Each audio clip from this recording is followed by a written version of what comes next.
All right, welcome to the Young Turks coverage of the first presidential debate of 2020. It's showtime, everybody. Not at the Apollo, though. All right, we're in Cleveland. We're going to do live play-by-play coverage, and we're going to have very thorough analysis afterwards. Let's start to check in to see. Okay, good. They have not started the debate yet. As soon as they start talking, obviously, we will go to that. Guys, Cenk Uygur, Anna Kasparian, John Iadarola with you. Michael Schur is in Cleveland. And we will talk to him after the debate as well. I've already talked to him a little bit, and he's given me a sense of it. And there's basically an eerie silence, if you will, in Cleveland. There's not very many surrogates. There's almost no supporters of Trump or Biden in the area. I have excellent news for you guys on polling, state of mail-in voting. The panic on the Republican side has completely begun. They're in the Donald Trump, in essence, is what we thought he was. He's an accidental political suicide bomber for the Republican Party. Every Republican consultant is saying, "What are you doing? Stop talking against mail-in voting." Republicans are historically better at getting mail-in voting. They've lost that advantage completely, and now they're incredibly worried about losing the Senate. And longtime senators are in absolute panic mode. Trump has done untold damage to their efforts because of how aggressively he is attacking mail-in voting. And now the latest polls coming out of Pennsylvania are disastrous for him. 2 out of the last 3 polls have him losing by 9 points in Pennsylvania. Biden is within 1 point in North Carolina. If North Carolina is a swing state, this election is over. OVAH. Okay, I know, anti-jinx, etc. Okay, I get it. You're 2016. I'm traumatized by it. I got it. I'm not traumatized by 2016. We saw 2016 coming. The other day, somebody asked me about the tweets about, oh, yeah, did you? And I showed 3-4 different tweets from 2 days before the election going, to brace for impact. And this time I'm telling you the opposite. Republicans better brace for impact, because if any semblance of reality holds and they don't do massive level, historic, epic cheating, it looks like right now they're going to get steamrolled. So obviously tonight is very, very important for that. And these the news cycles are so much bigger and stronger and more frequent these days. It's almost like climate change has hit politics. And so with these severe news cycles, it is certainly possible that anything can happen. And if anything could happen that would affect the election, it would be in a debate. It would be tonight. And the other 3 debates that are coming up, or at least 2.5. I can't imagine the VP debate being so dramatic that it would affect an election.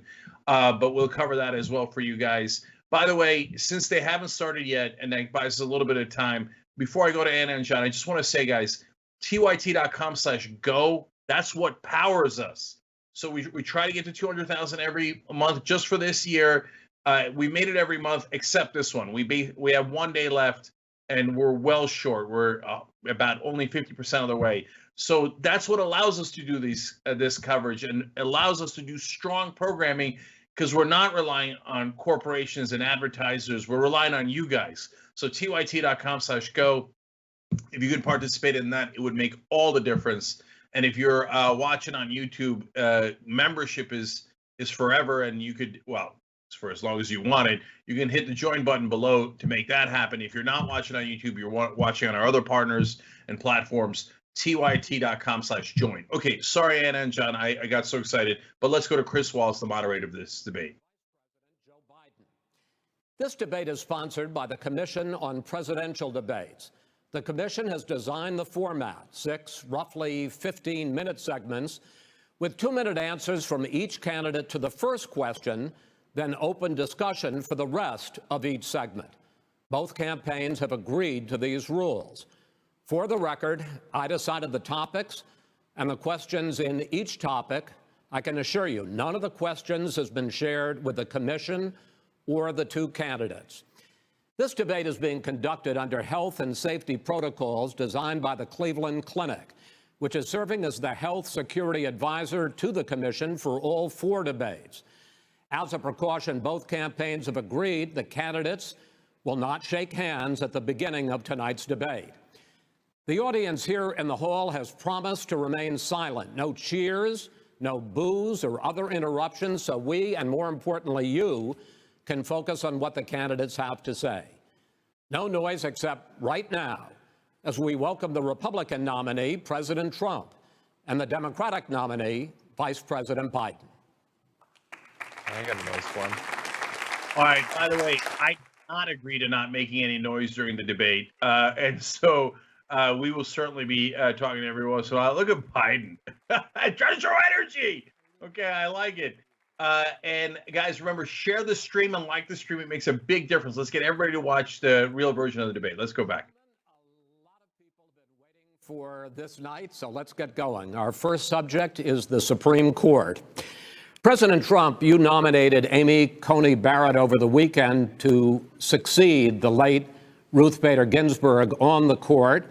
You say the Constitution is clear about your obligation and the Senate's to consider a nominee to the court. Vice President Biden, you say that this is an effort by the president and Republicans to jam through an appointment and what you call an abuse of power. My first question to both of you tonight: why are you right in the argument you make and your opponent wrong? And where do you think a Justice Barrett would take the court? President Trump, in this first segment, you go first, 2 minutes. Thank you very much, Chris. I will tell you very simply, we won the election. Elections have consequences. We have the Senate, we have the White House, and we have a phenomenal nominee, respected by all, top academic, good in every way, In fact, some of her biggest endorsers are very liberal people from Notre Dame and other places. So I think she's going to be fantastic. We have plenty of time, even if we did it after the election itself. I have a lot of time after the election, as you know. So I think that she will be outstanding. She's going to be as good as anybody that has served on that court. We really feel that. We have a professor at Notre Dame, highly respected by all, said she's the single greatest student he's ever had. He's been a professor for a long time at a great school. And we won the election, and therefore we have the right to choose her. And very few people knowingly would say otherwise. And by the way, the Democrats, they wouldn't even think about not doing it. If they had, the only difference is to try and do it faster. There's no way they would give it up. They had Merrick Garland, but the problem is they didn't have the election, so they were stopped. And probably that would happen in reverse also. Definitely would happen in reverse. So we won the election, and we have the right to do it, Chris. President Trump, thank you. Same question to you, Vice President Biden. You have 2 minutes.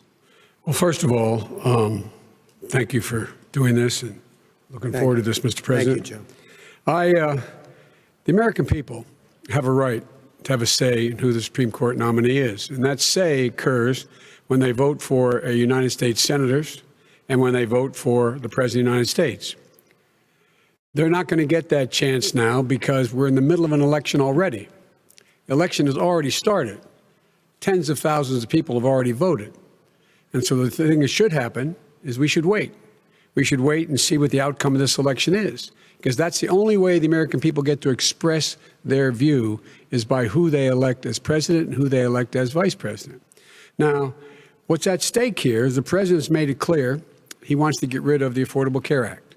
He's been running on that, he ran on that, and he's been governing on that. He's in the Supreme Court right now trying to get rid of the Affordable Care Act, which will strip 20 million people from having insurance, health insurance now, if it goes into court. And the justice, and I have nothing, I'm not opposed to the justice, she seems like a very fine person. But she's written before she went on the bench, which is her right, that she thinks that the Affordable Care Act is not constitutional. The other thing that's on the court, and if it's struck down, what happens? Women's rights are fundamentally changed. Once again, a woman could be pay more money because she has a pre-existing condition of pregnancy. They were able to charge a woman more for the same exact procedure a man gets. And that ended when we, in fact, passed the Affordable Care Act. And there's 100 million people who have pre-existing conditions, and they'll be taken away as well. Those pre-existing conditions, the insurance companies are going to love this. And so it's just not appropriate to do this before this election. If he wins the election and the Senate is Democrat or Republican, then he goes forward. If not, we should wait until February. All right. There aren't 100 million people with pre-existing conditions. As far as a say is concerned, the people already had their say. Okay, Justice Ginsburg said very powerfully, very strongly, at some point, 10 years ago or so, she said a president and the Senate is elected for a period of time, but a president's elected for 4 years. We're not elected for 3 years. I'm not elected for 3 years. So we have the Senate, we have a president. He's elected to the next during election. that period of time, we have an opening. I'm not elected for 3 years. I'm elected for 4 years. And the 100 million people, Joe, the 100 million people is totally wrong. I don't know where you got that number. The bigger problem that you have is that you're going to extinguish 180 million people with their private health care that they're very That's happy simply with. not true. Well, you're certainly going to socialist. You're going to socialist medicine. We're now into, gentlemen, we're now into open discussion. Open discussion. Open discussion. Yes, I agree. Go ahead, Vice President. Number one, he knows that what I proposed. What I proposed is that we expand Obamacare and we increase it. We do not wipe any. And one of the big debates we had with 23 of my colleagues trying to win the nomination that I won, were saying that Biden wanted to allow people to have private insurance still. They can. They do. They will under my proposal. It's not what you've said, But and it's not what your party has said. That is simply your party a lie. doesn't say it. Your party wants to go socialist medicine. My party is and me. socialist right healthcare. Now, I am and the they're going to dominate Party. you, Joe. You know that. I am the Democratic Party right now. The platform of the Not according Democratic to Party Harris. is what I, in fact, approved of. What I approved of. Now, here's the deal. The deal is that it's going to wipe out pre-existing conditions. And by the way, the 200,000 people that have died on his watch, how many of those have survived? Well, there's 7 million people that contracted COVID. What does it mean for them going forward if you strike down the Affordable Care Act? And Joe, you've had pre-existing- 308,000 military people dying because you couldn't provide them proper health care in the military. So don't tell me I'm about happy this. to talk about And this. if you were here, Look, it here's wouldn't the be deal. 200, it would be 2 million people because you were very late on the draw. You Late didn't on want the me to draw. ban China, which was heavily infected. You didn't want me to ban All right, gentlemen, Europe, which which was heavily Mr. President, You would have Mr. been much President, later, Joe. Mr. President, much later. Mr. President, You're talking about 2 million people. You're not gonna be able to President, as shut the him up. moderator, we are going to talk about COVID in the next segment, but go ahead. Let me finish. The point is that the president also is opposed to Roe v. Wade. That's on the ballot as well in the court. And so that's also at stake right now. And so the election is already You don't know it's on the begun. ballot. Why is it on the ballot? Because Why is it you on the said ballot? It's not you're- on the ballot. It's on the ballot in the I court. don't think so. In the court. Well, There's nothing happening there. Donald, would you And you just don't be quiet know for a minute? her view on Roe v. Wade. You I don't know don't her know. view. Well, all right, let's talk. We got a lot to unpack here, gentlemen. We got a lot of time. So on health care, and then we'll come back to Roe v. Wade. All right. Mr. President, the Supreme Court will hear a case a week after the election.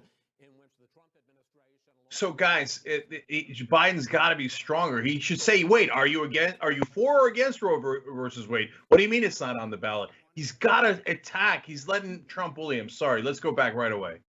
The last 4 years, you have promised to repeal and replace Obamacare, but you have never, in these 4 years, come up with a comprehensive plan Yes, to I have. replace Obamacare. Of course I have. Well, I got rid of the individual mandate. I'm going to give you an Excuse me. opportunity. I got rid of the individual mandate, which was a That is big not a chunk of comprehensive That plan. is absolutely a big thing. That was the worst I part of didn't ask, Obamacare. Sir. Chris, You're that was the debating him, worst not part of me. Obama. Let me ask my Well, question. I'll ask Joe. The no, individual mandate was the most unpopular Mr. Vice aspect of Mr. Obamacare. I President, got rid of it. I'd like you and we to, will protect Mr. people President, with I'm the pre-existing moderator of this conditions. debate, and I would like you to let me ask my question, and then you can answer your ahead. question. You, in the course of these 4 years, have never come up with a comprehensive plan to replace Obamacare, and just this last Thursday, you signed a largely symbolic executive order to protect people with pre-existing conditions 5 days before this debate. So my question, sir, is what is the Trump health care plan? Fine. Well, first of all, I guess I'm debating you, not him, but that's okay. I'm not surprised. Let me just tell you something, that there's nothing symbolic. I'm cutting drug prices. I'm going with favored nations, which no president has the courage to do because you're going against Big Pharma. Drug prices will be coming down 80 or 90%. You could have done it during your 47-year period in government, but you didn't do it. Nobody's done it. So we're cutting health care. What about All of the pre-existing things that conditions? we've done, He has not cut insulin. health I give care. you an example. Insulin. It was destroying families, destroying people. The cost. I'm getting it for so cheap.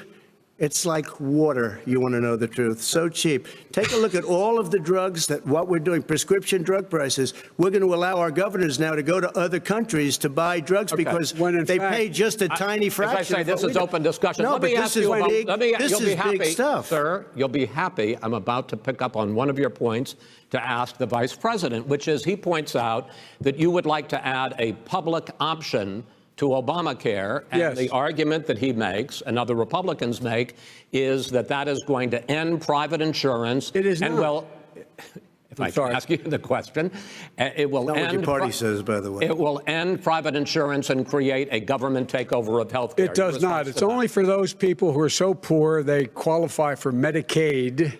They can get that free in most states, except governors who want to deny people who are poor Medicaid. Anyone who qualifies for Medicare Medicaid would automatically be enrolled in the public option. The vast majority of the American people would still not be in that option, number one. Joe, you Number agreed two. with Bernie Sanders, who's far did- left, on the manifesto, When we you- call it. when And that manifest- gives you socialized medicine. Look, hey, Are you saying I'm you not going didn't to agree? listen to him. The fact of the matter is, I beat Bernie Sanders. Not by much. I beat him a whole hell of a lot. I'm Not by here much. standing facing you, old buddy. Pocahontas would have left Well, 2 days I tell early. you, You would have lost every primary. All he knows how to on do Super is hurt. Tuesday. You got Look, very lucky. here's the deal. I got very lucky. I'm going to get very lucky tonight as well. And tonight I'm going to With make what? sure because With what? here's the deal. Here's the deal. The fact is that everything he's saying so far is simply a lie. I'm not here to call out his lies. Everybody knows he's a liar. But you I just agree. want to Hey, make Joe, sure. you're the liar. I want to make sure. Graduated last in your class, not first in your class. God, I want to make Mr. sure. President, can you let him finish, sir? No, he doesn't know how to do that. He has, You'd be you know, surprised. you pick You'd be surprised. the Go ahead, wrong Joe. guy, the wrong night at the wrong time. Listen, you agreed with Here's the Bernie deal. Sanders to the The manifesto. whole idea. Let him. Disavowing it. There is no manifesto, number Please one. let him speak, Mr. Number President. two. You just lost the left. Number two. You just lost the left. You agreed with Bernie Sanders on a plan. Folks, absolutely folks, agreed do you to, have and any under that idea plan, what you have this clown's socialized, doing? They call it Mr. Do you Mr. have any President. do? socialized medicine. Mr. Well, I President. tell you what, he is not for any help for people needing health care because Bernie? because he in fact already has cost 10 million people their health care that they had from their employers because of his recession. Number one. Number two, yeah. there are 20 million people getting health care through Obamacare now that he wants to take it away. He won't ever look you in the eye and say that's what he wants to do. Take it away. No, I want to give them Number better three. health care at a much lower price because and by the way, Obamacare he doesn't is know no how. good. He doesn't know how I've to do already that. fixed it. He has never I've offered already a plan. fixed it to an extent. He has never Obamacare, done a as you single might thing. know, but probably don't. Obamacare Gentlemen, you realize is no if you're good, both Joe. speaking at the It's no same good, time, and it's too expensive. let the president. Go ahead, sir. Obamacare is no good. We made it better. And I had a choice to make very early on. We took away the individual mandate. We guarantee pre-existing conditions, but took away the individual mandate. Listen, this is the way it is.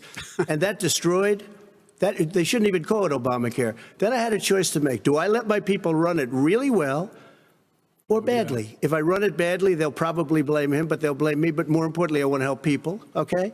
I said, you got to run it so well. That's what he's and I known for. just had a meeting with them. They said the problem is no matter how well you run Obamacare, it's a disaster. It's too expensive. I got you. Premiums I are got too it. high, and That's it what his doesn't work. people- that's So what his people we said. do want to get rid of it. Chris, we want to get rid of it. I and understand give it, sir, something but I that's have to cheaper and give you better. roughly equal time. Good. Please let the vice president talk. Good. He has no plan for health care. Of course we do. Please. He sends out wishful thinking. He has executive orders that have no power. He hasn't lowered drug costs for anybody. He's been promising a health care plan since he got elected. He has none, like almost everything else he talks about. He does not have a plan. He doesn't have a plan. And the fact is, this man doesn't know what he's talking about. All right. He's I have against it. one final question for you, Sure. Mr. Vice President.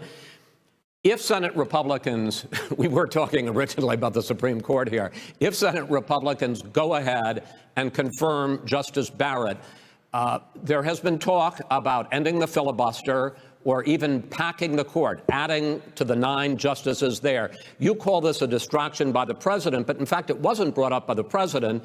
It was brought up by some of your Democratic colleagues in the Congress. So my question to you is, you have refused in the past to talk about it. Are you willing to tell the American people tonight whether or not you will support either ending the filibuster or packing the court? Whatever position I take on that, that'll become the issue. The issue is the American people should speak. You should go out and vote. You're in voting now. Vote and let your senators know how strongly you feel.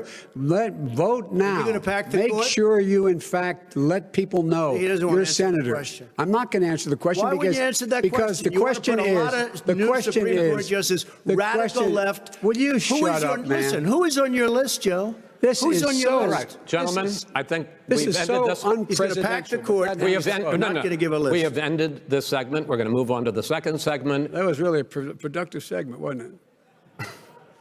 Keep yapping, man. The people understand, Joe. They sure do. 47 years you've done nothing. They understand. All right. The second subject is COVID-19, which is an awfully serious subject. So let's try to be serious about it. We have had more than 7 million cases of coronavirus in the United States, and more than 200,000 people have died. Even after we produce a vaccine, experts say that it could be months or even years before we come back to anything approaching normal. My question for both of you is, based on what you have said and done so far and what you have said you would do starting in 2021, why should the American people trust you more than your opponent to deal with this public health crisis going forward? In this case, the question goes to you first, sir. 2 minutes uninterrupted. Good luck. 200,000 dead. As you said, over 7 million infected in the United States. We, in fact, have 4% of the world's population, 20% of the deaths. 40,000 people a day are contracting COVID. In addition to that, about between 750 and 1,000 people a day are dying. When he was presented with that number, he said, it is what it is. Well, it is what it is because you are who you are. That's why it is. The president has no plan. He hasn't laid out anything. He knew all the way back in February how serious this crisis was. He knew it was a deadly disease.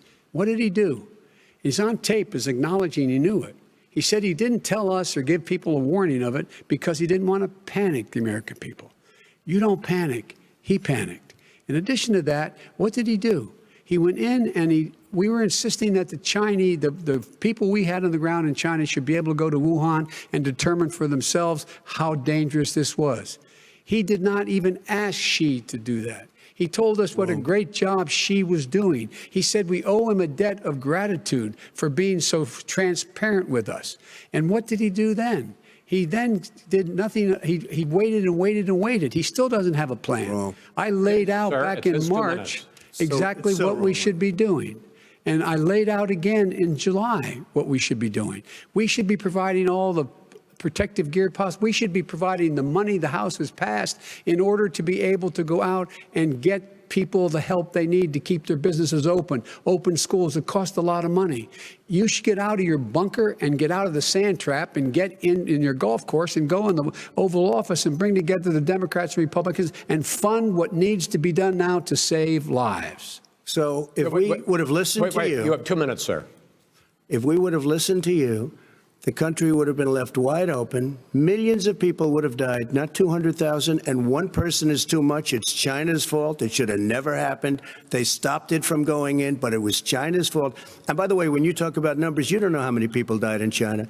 You don't know how many people died in Russia. You don't know how many people died in India. They don't exactly give you a straight count, just so you understand.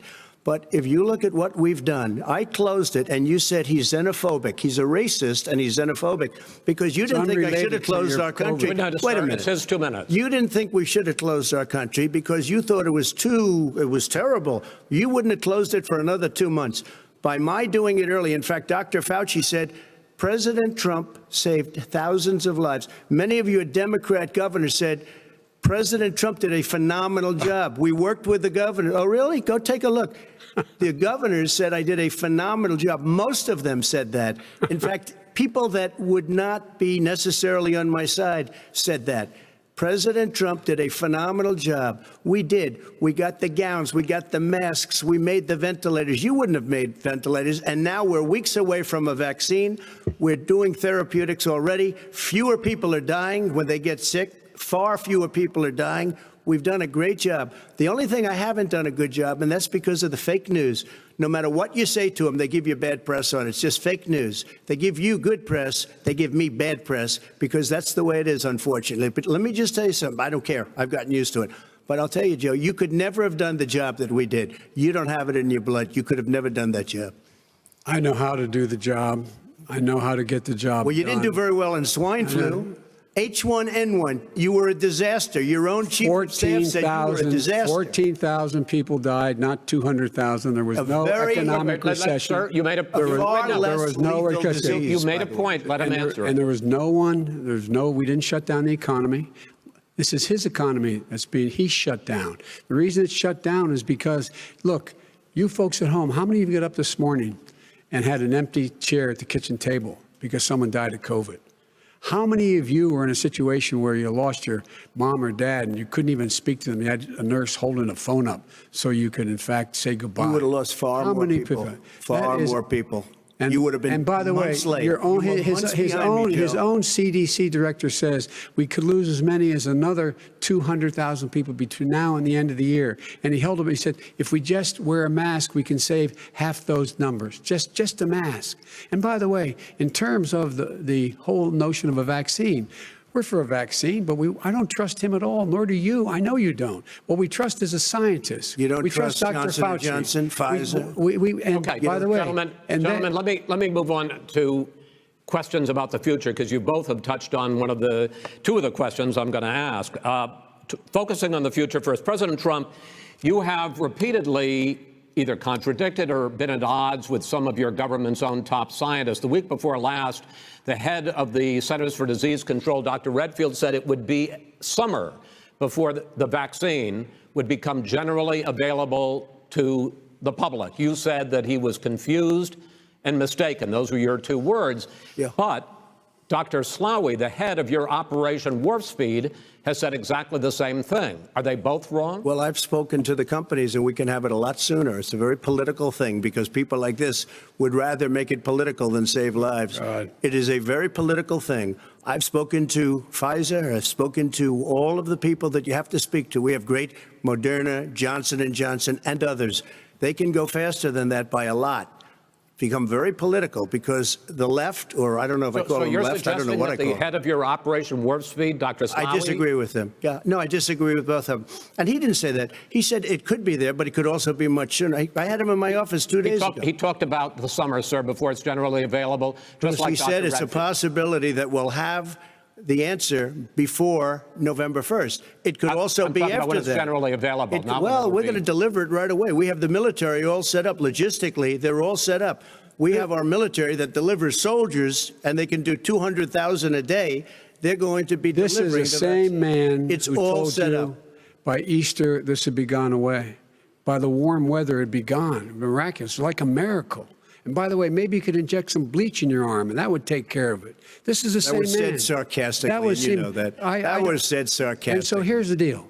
This man is talking about a vaccine. Every serious company is talking about maybe having a vaccine done by the end of the year. But the distribution of that vaccine will not occur until sometime beginning or the middle of next year to get it out, if we get the vaccine. And pray God we will.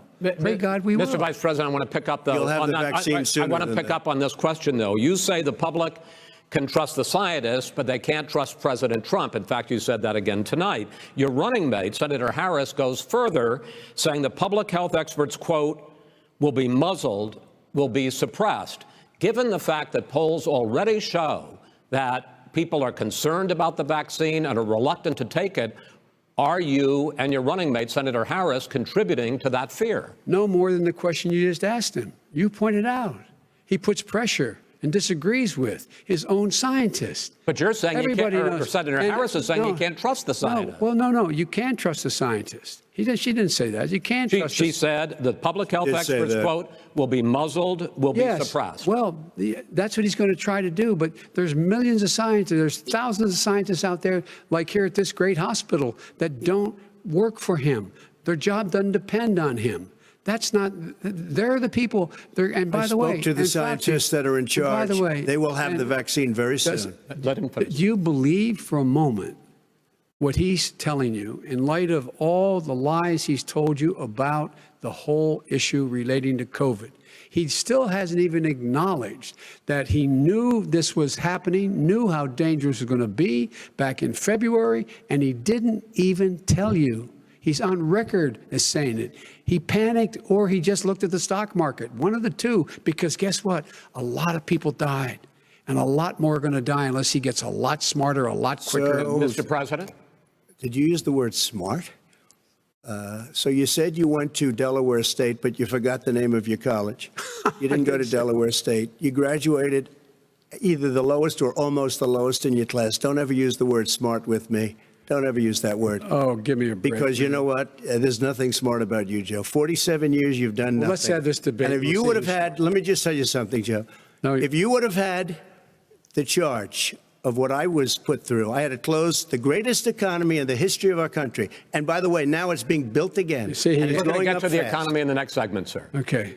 It's going up fast. Okay. Look forward to it. When it comes to how the virus has been handled so far, the two of you have taken very different approaches, and this is going to affect how the virus is handled going forward by whichever of you ends up becoming the next president. I want to quickly go through several of those. Reopenings. Vice President Biden, you have been much more reluctant than President Trump about reopening the economy and schools. Why, sir? Because he doesn't have a plan. If I were running, I know what the plan is. You've got to provide these businesses the ability to have the money to be able to reopen with the PPE as well as with the sanitation they need. You have to provide them Nancy plastic. Pelosi. Well, he's just shush for a minute. Tell it to Nancy Pelosi and Schumer. By the way, Chuck. Nancy Pelosi and Schumer, they have a plan. He won't even meet with them. The Republicans won't meet with him in the Senate. And he sits on his golf course. And, well, I mean, literally, think about it. You probably play more than I do, Joe. What about this question of reopenings and the fact? Well, he wants to shut down this country, and I want to keep it open. And we did a great thing by shutting it down. Wait a minute, Joe. Let me shut you down for a second, Joe, just for 1 second. He wants to shut down the country. We just went through it. We had to because we didn't know anything about the disease. Now we found that elderly people with heart problems and diabetes and different problems are very, very vulnerable. We learned a lot. Young children aren't. Even younger people aren't. We've learned a lot. But he wants to shut it down. More people will be hurt by continuing. If you look at Pennsylvania, if you look at certain states that have been shut down, they have Democrat governors all. One of the reasons they're shut down is because they want to keep it shut down until after the election on November 3rd. I want to move on to another because subject. it's a I want to move political on to another subject. But those states are not doing well that are shut down right now. Respond to that. President Trump, you have begun to increasingly question the effectiveness of masks as a disease preventer. And in fact, recently you have cited the issue of waiters touching their masks and touching plates. Are you questioning the efficacy of masks? You have to understand, if you look, I mean, I have a mask right here. I put a mask on, when I think I need it. Tonight, as an example, everybody's had a test and you've had social distancing and all of the things that you have to, but I wear masks when needed. When needed, I wear masks. Okay, let me ask. I don't wear masks like him. Every time you see him, he's got a mask. He could be speaking 200 feet away from it. He shows up with the biggest mask I've ever seen. I will say this. Vice President Biden, go ahead, sir. Look, the way to open businesses is give them the wherewithal to be able to open. We provided money. But I was asking you, sir, about masks. Well, masks make a big difference. His own head of the CDC said if we just wore masks between now, if everybody wore masks in social distance between now and January, we'd probably save up to 100,000 lives. It matters. And they've also said the opposite. They've also said no serious person said the opposite. Well, look serious. at Dr. Fauci. Dr. Fauci said the opposite. He did not say the opposite. We got a little bit more than a minute left in this segment. Masks are not good. Then he changed his mind. He said masks good. I'm okay with masks. I want to ask you both about one last subject because your different approaches has even affected the way that you have campaigned. President Trump, you're holding large rallies with crowds packed together, thousands of people. Outside, yes, sir, agreed. Vice President Biden, you are holding much smaller events with... Because nobody will show up. People with... Well, it's true. Nobody shows up to his rallies. All right. In any case, why you holding the big rallies? Why you not? You go first, sir. Because people want to hear what I have to say. I mean, but are you not worried about it spreading disease? President, and I'll have 35,000 people show up at airports. We use airports. Are you not worried about the disease issues, sir? Well, so far, we have had no problem whatsoever. It's outside. That's a big difference, according to the experts. And we do them outside. We have tremendous crowds, as you see. I mean, and literally on 24 hours notice. And Joe does the circles and has 3 people someplace. Okay. By the way, did you see one of the last big rallies he had? And a reporter came up to him to ask him a question. He said, no, stand back. Put on your mask. Put on a mask. Have you been tested? I'm way far away from those other people.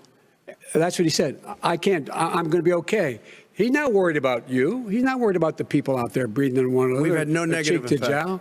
No negative effect. We've had no negative effect. And we've had 35,000, 40,000 people at these rallies. Just quickly finish up because I want to move on to our next. Yes, I would. He's been totally irresponsible the way in which he has handled the social distancing and people wearing masks, basically encouraged them not to. All right. He's a fool on this. If you could get the crowds, you would have done the same thing. But you can't. Nobody cares. Gentlemen, can we move on to the economy? Yes. The economy is, I think it's fair to say, recovering faster than expected from the shutdown. Much faster. In the second quarter, the unemployment rate fell to 8.4% last month. The Federal Reserve says the hit to growth, which is going to be there, is not going to be nearly as big as they had expected. President Trump, you say we are in a V-shaped recovery. Vice President Biden, you say it's more of a K-shape. What difference does that mean to the American people in terms of the economy? President Trump, in this segment, you go first.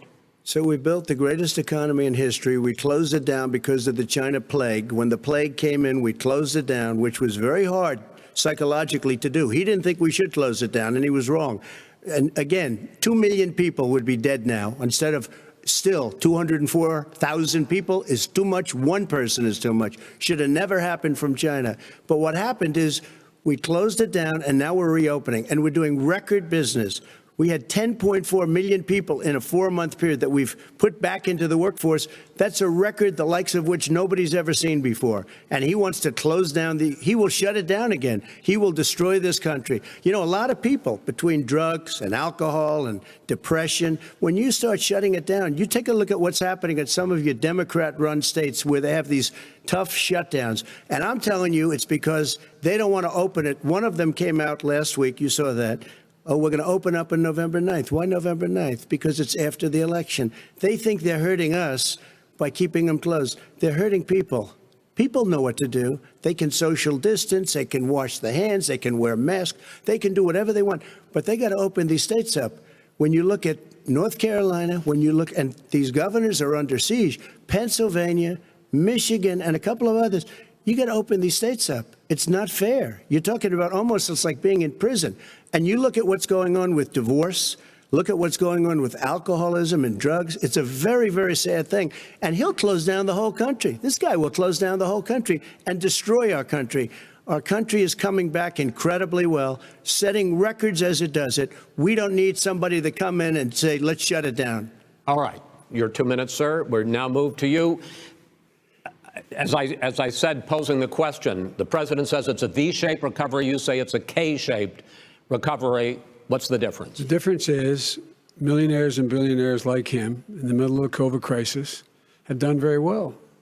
Billionaires have made another $300 billion because of his profligate tax proposal, and he only focused on the market. But you folks at home, you folks living in Scranton and Claymont and all the small towns and working class towns in America, how well are you doing? This guy paid a total of $750 in taxes. Sir, wait, no, sir, it's just wrong statement. Yeah, I understand. You've agreed to the 2 minutes, so please let him have it. Do I get my time back? The fact is that he has, in fact, worked on this in a way that he's going to be the first president of the United States to leave office having fewer jobs in his administration than when he became president. Fewer jobs than when he became president. First one in American history. Secondly, the people who have lost their jobs are those people who have been on the front lines, those people who have been saving our lives, those people who have been out there dying, people who've been putting themselves in the way to make sure that we could all try to make it. And the idea that he is insisting that we go forward and open when you have almost half the states in America with a significant increase in COVID deaths and COVID cases in the United States of America. And he wants to open it up more. Why does he want to open it up? Why doesn't he take care of the American? You can't fix the economy until you fix the COVID crisis. And he has no intention of doing anything about making it better for you all at home in terms of your health and your safety. Schools. Why aren't schools open? Because it costs a lot of money to open them safely. You know, they were going to give, his administration was going to give the teachers and school students masks. And then they decided, no, couldn't do that because it's not a national emergency. Not a national emergency. They've done nothing to help small businesses. Nothing. They're closing. 1 in 6 is now gone. He ought to get on the job and take care of the needs of the American people so we can open safely. All right. Your time is up, sir. Well, we are going to get to I have to respond to that. Well, you both had 2 minutes, sir. Excuse me, he made a statement. So did you. People want their schools open. They don't want to be shut down. They don't want their state shut down. They want their restaurants. I look at New York. It's so sad what's happening in New York. It's almost like a ghost town. And I'm not sure it can ever recover what they've done in New York. People want their places open. They want to get back to their lives. They'll be careful, but they want their schools open. I'm the one that brought back football. By the way, I brought back Big Ten football. It was me, and I'm very happy to do it. And people of Ohio are very proud of me. And you know how I found out? When he took Gentlemen, we're going to get to your economic plans going forward in a moment. But first, Mr. President, as you well know, there's a new report that in 2016, the year you were elected president, and 2017, your first year as president, that you paid $750 a year in federal income tax each of those years.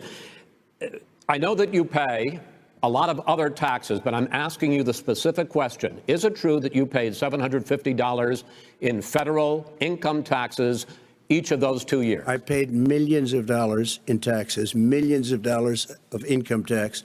And let me just tell you, there was a story in one of the papers. I paid $38 million 1 year. I paid $27 million. Show us your tax returns. I went.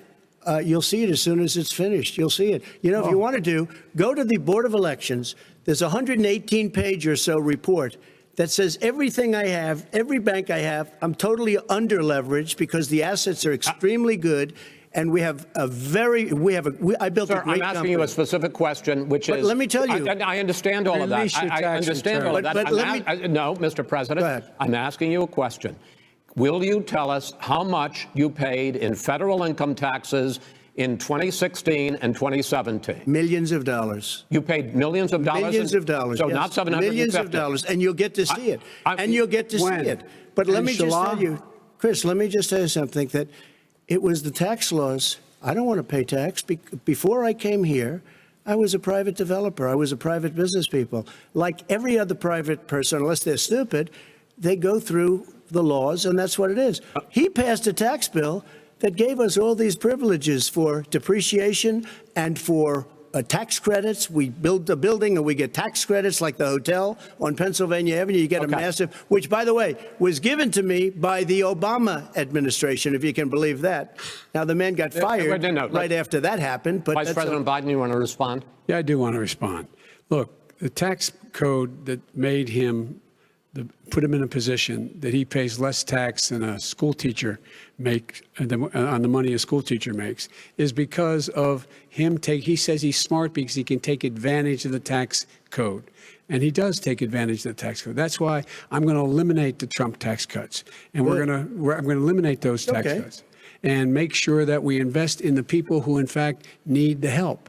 People out there need help. But why didn't you do it over the last 25 years? Because you weren't president. Because you weren't president screwing things up. You were a senator. And you're the worst president America has ever had. Hey, come Joe, on. Let me just tell you, Joe. I've done more in 47 months. I've done more than you've done in 47 years, Joe.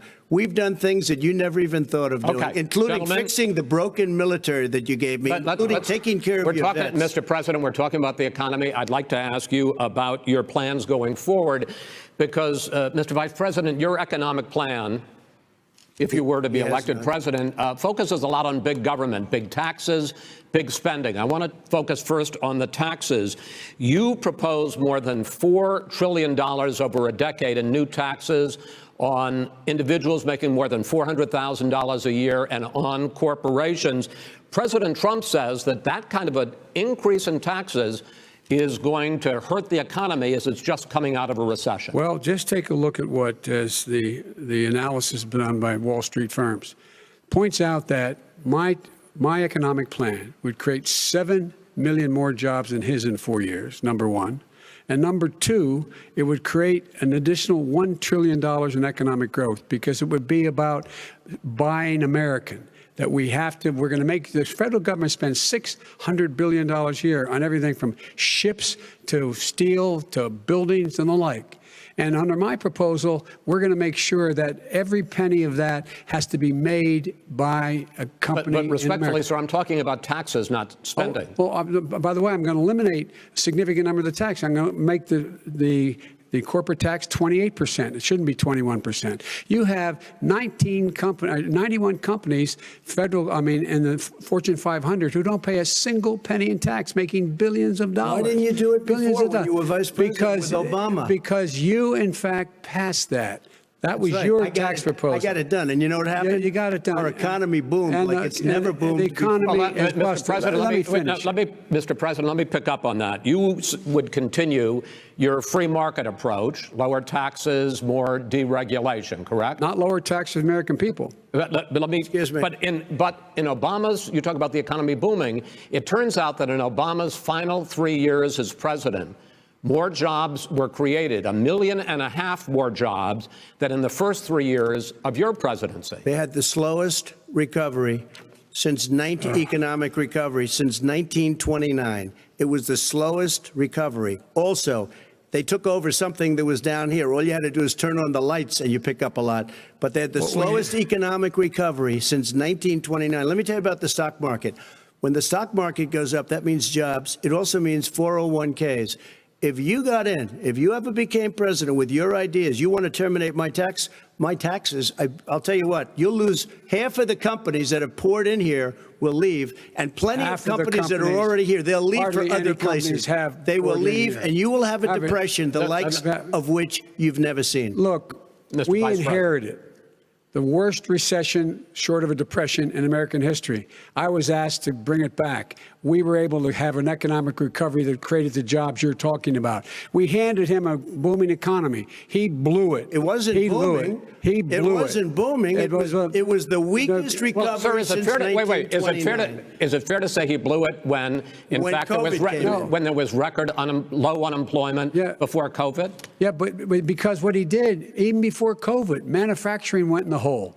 Manufacturing went in the hole. Excuse number me, one. Chris. Wait. Number two. Chris. Number three. They said it would take. No, you're on number two. No. Chris. They said it would take a miracle to bring back manufacturing. I brought back 700,000 jobs. They brought back nothing. They gave up on manufacturing. Part of my standard fare. I'm the guy that brought back the automobile industry. All right, let him. We brought back, I was asked to bring back Chrysler and General Motors. We brought them back right here in the state of Ohio and Michigan. He blew it. They're gone. He blew it. And in fact, they're going. Ohio had the best year it's ever had last year. Michigan had the best year they've ever had. That is not Many true. car companies came in from Germany, from Japan, went to Michigan, went to Ohio. They're not having. And they didn't come in with you. Mr. Vice President, go ahead. And so you take a look at what he's actually done. He's done very little. His trade deals are the same way. He talks about these great trade deals. You know, he talks about the art of the deal. China's perfected the art of the steal. We have a higher deficit with China now than we did before. We have the highest trade deficit with Mexico. China ate your lunch, down 18%. China ate your lunch, Joe. And no wonder your son goes in and he takes out billions of dollars. Takes out billions of dollars to manage. He makes millions of dollars. And also, while we're at it, why is it, just out of curiosity, the mayor of Moscow's wife gave your son $3.5 million. What did he do to deserve it? What did he do with Burisma to deserve $183,000? You've asked your question, let him answer. None of that is true. Oh, really? He didn't get $3.5 million? Mr. President, Mr. President, please. Totally discredited. Totally discredited. And by the way, well, wait, he didn't get $3.5 million, Joe? Mr. Vice, he got $3.5 million.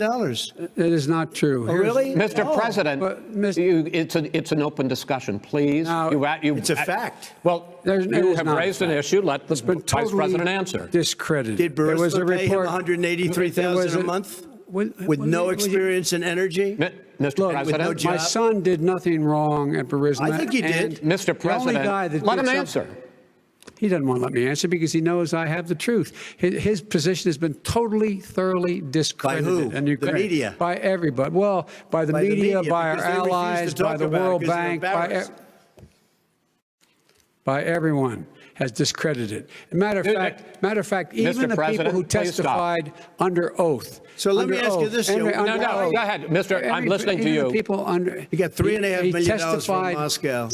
He testified under oath in his administration, said, I did my job and I did it very well. Oh, really? I did it I'd honorably. like to know who they are. Well, I'll give you the list of the people who testified. No, go ahead, sir. Sure, you've already fired most of them because they did a good job. Some people don't do a good job. With you, Go they ahead. said, You "Well, get here's the, the wait a deal." minute. You get the final word, Mr. Well, it's hard to get any word in with this clown. Excuse me. Hey, let me just say to you, No. Mr. President. $3.5 Mr. million, President. Joe. That is simply Why did not he true. deserve $3.5 million from Did- Moscow? Look, here's the deal. We want to talk about families and ethics.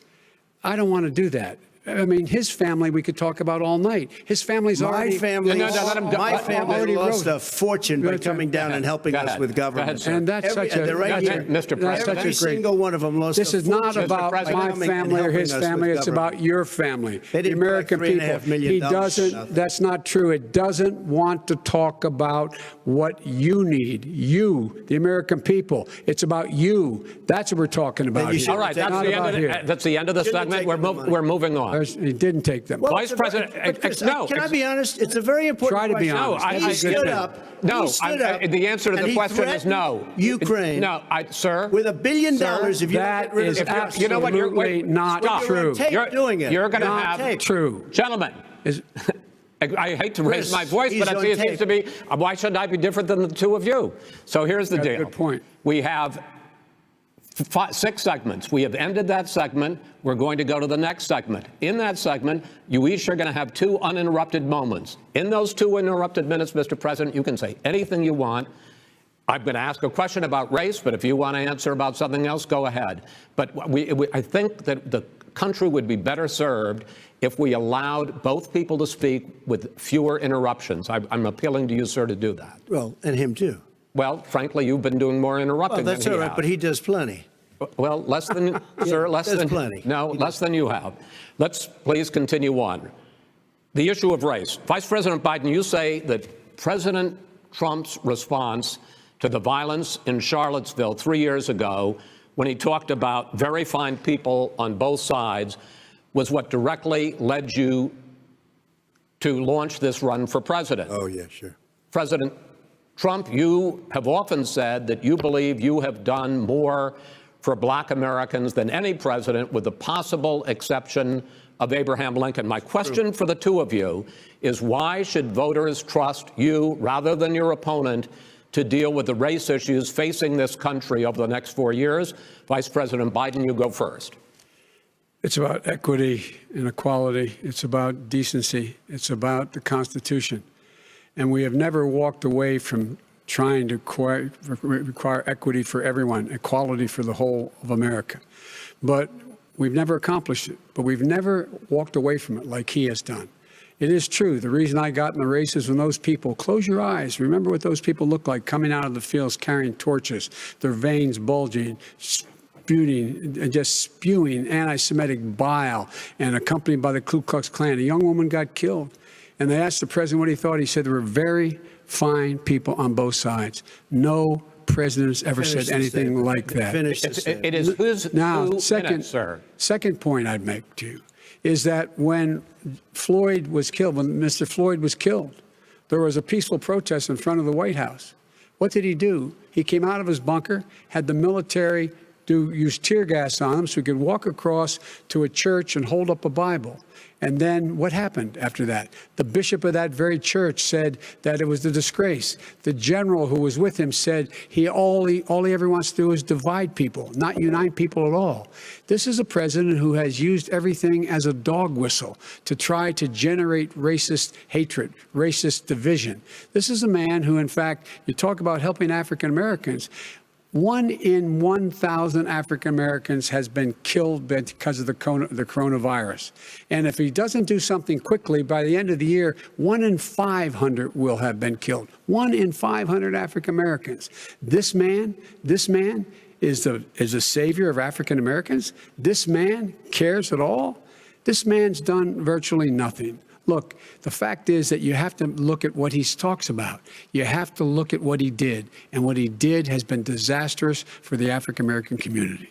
So, President Trump, you have 2 minutes. Why should Americans trust you over your opponent to deal with he racism? did a crime bill, 1994, where you call them super predators, African Americans, the super predators, and they've never forgotten it. They've never forgotten it, Joe. No, sir, it's his 2 minutes. So you did that, and they call you a super predator, and I'm letting people out of jail now that you have treated the African American population community. You have treated the black community about as bad as anybody in this country. You did the 1990, and that's why, if you look at the polls, I'm doing better than any Republican has done in a long time, because they saw what you did. You call them super predators, and you've called them worse than that. Because you look back at your testimony over the years, you've called them a lot worse than that. As far as the church is concerned, and as far as the generals are concerned, we just got the support of 250 military leaders and generals, total support.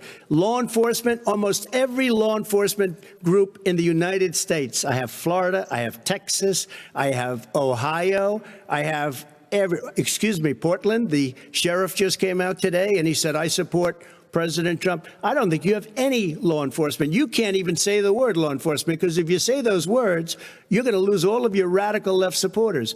And why aren't you saying those words, Joe? Why don't you say the words law enforcement? Because you know what? If they called us in Portland, we would put out that fire in a half an hour, but they won't do it because they're run by radical left Democrats. If you look at Chicago, if you look at any place you want to look, Seattle, they heard we were coming in the following day, and they put up their hands, and we got back Seattle. Minneapolis, we got it back, Joe, because we believe in law and order, but you don't. The top 10 cities and just about the top 40 cities are run by Democrats and in many cases radical left. And they've got you wrapped around their finger, Joe, to a point where you don't want to say anything about law and order.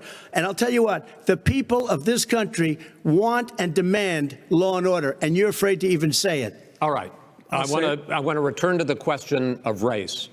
Vice President Biden, after the grand jury in the Breonna Taylor case decided not to charge any of the police with homicide, you said it raises the question, quote, whether justice could be equally applied in America. Do you believe that there is a separate but unequal system of justice for blacks in this country? Yes, there is. There's systemic injustice in this country, in education and work and in law enforcement and the way in which it's enforced.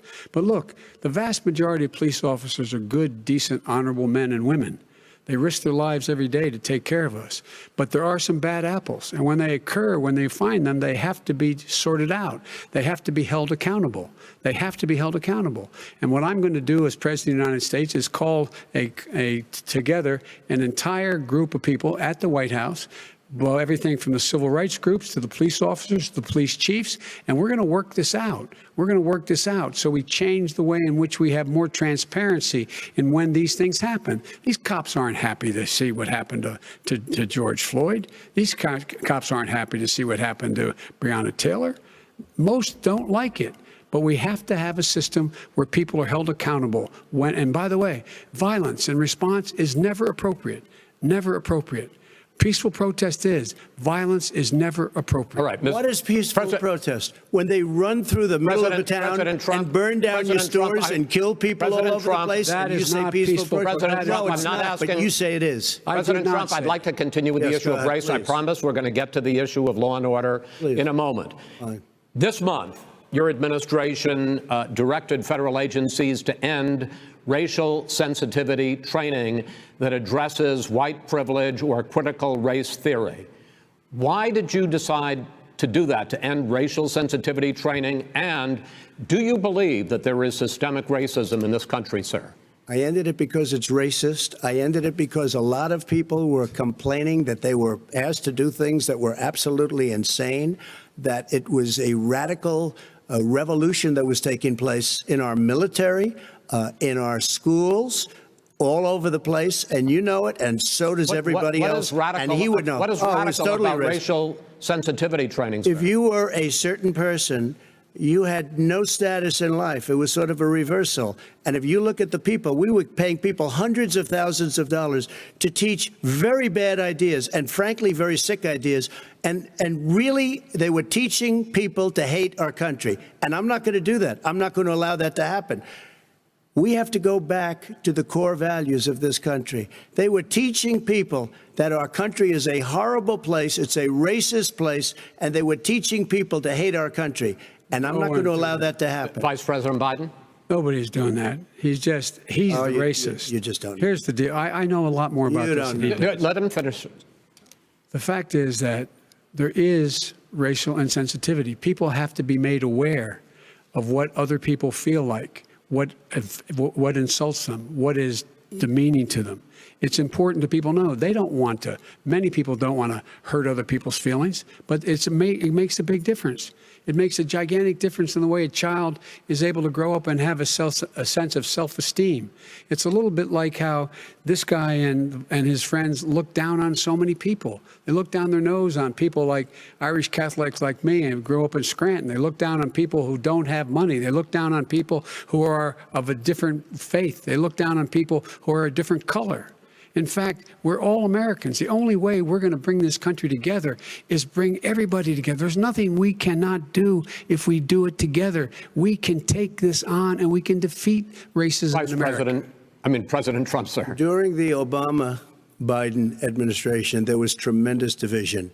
There was hatred. You look at Ferguson, you go to many places. Look at Oakland. Look what happened in Oakland. Look what happened in Baltimore. Look what happened.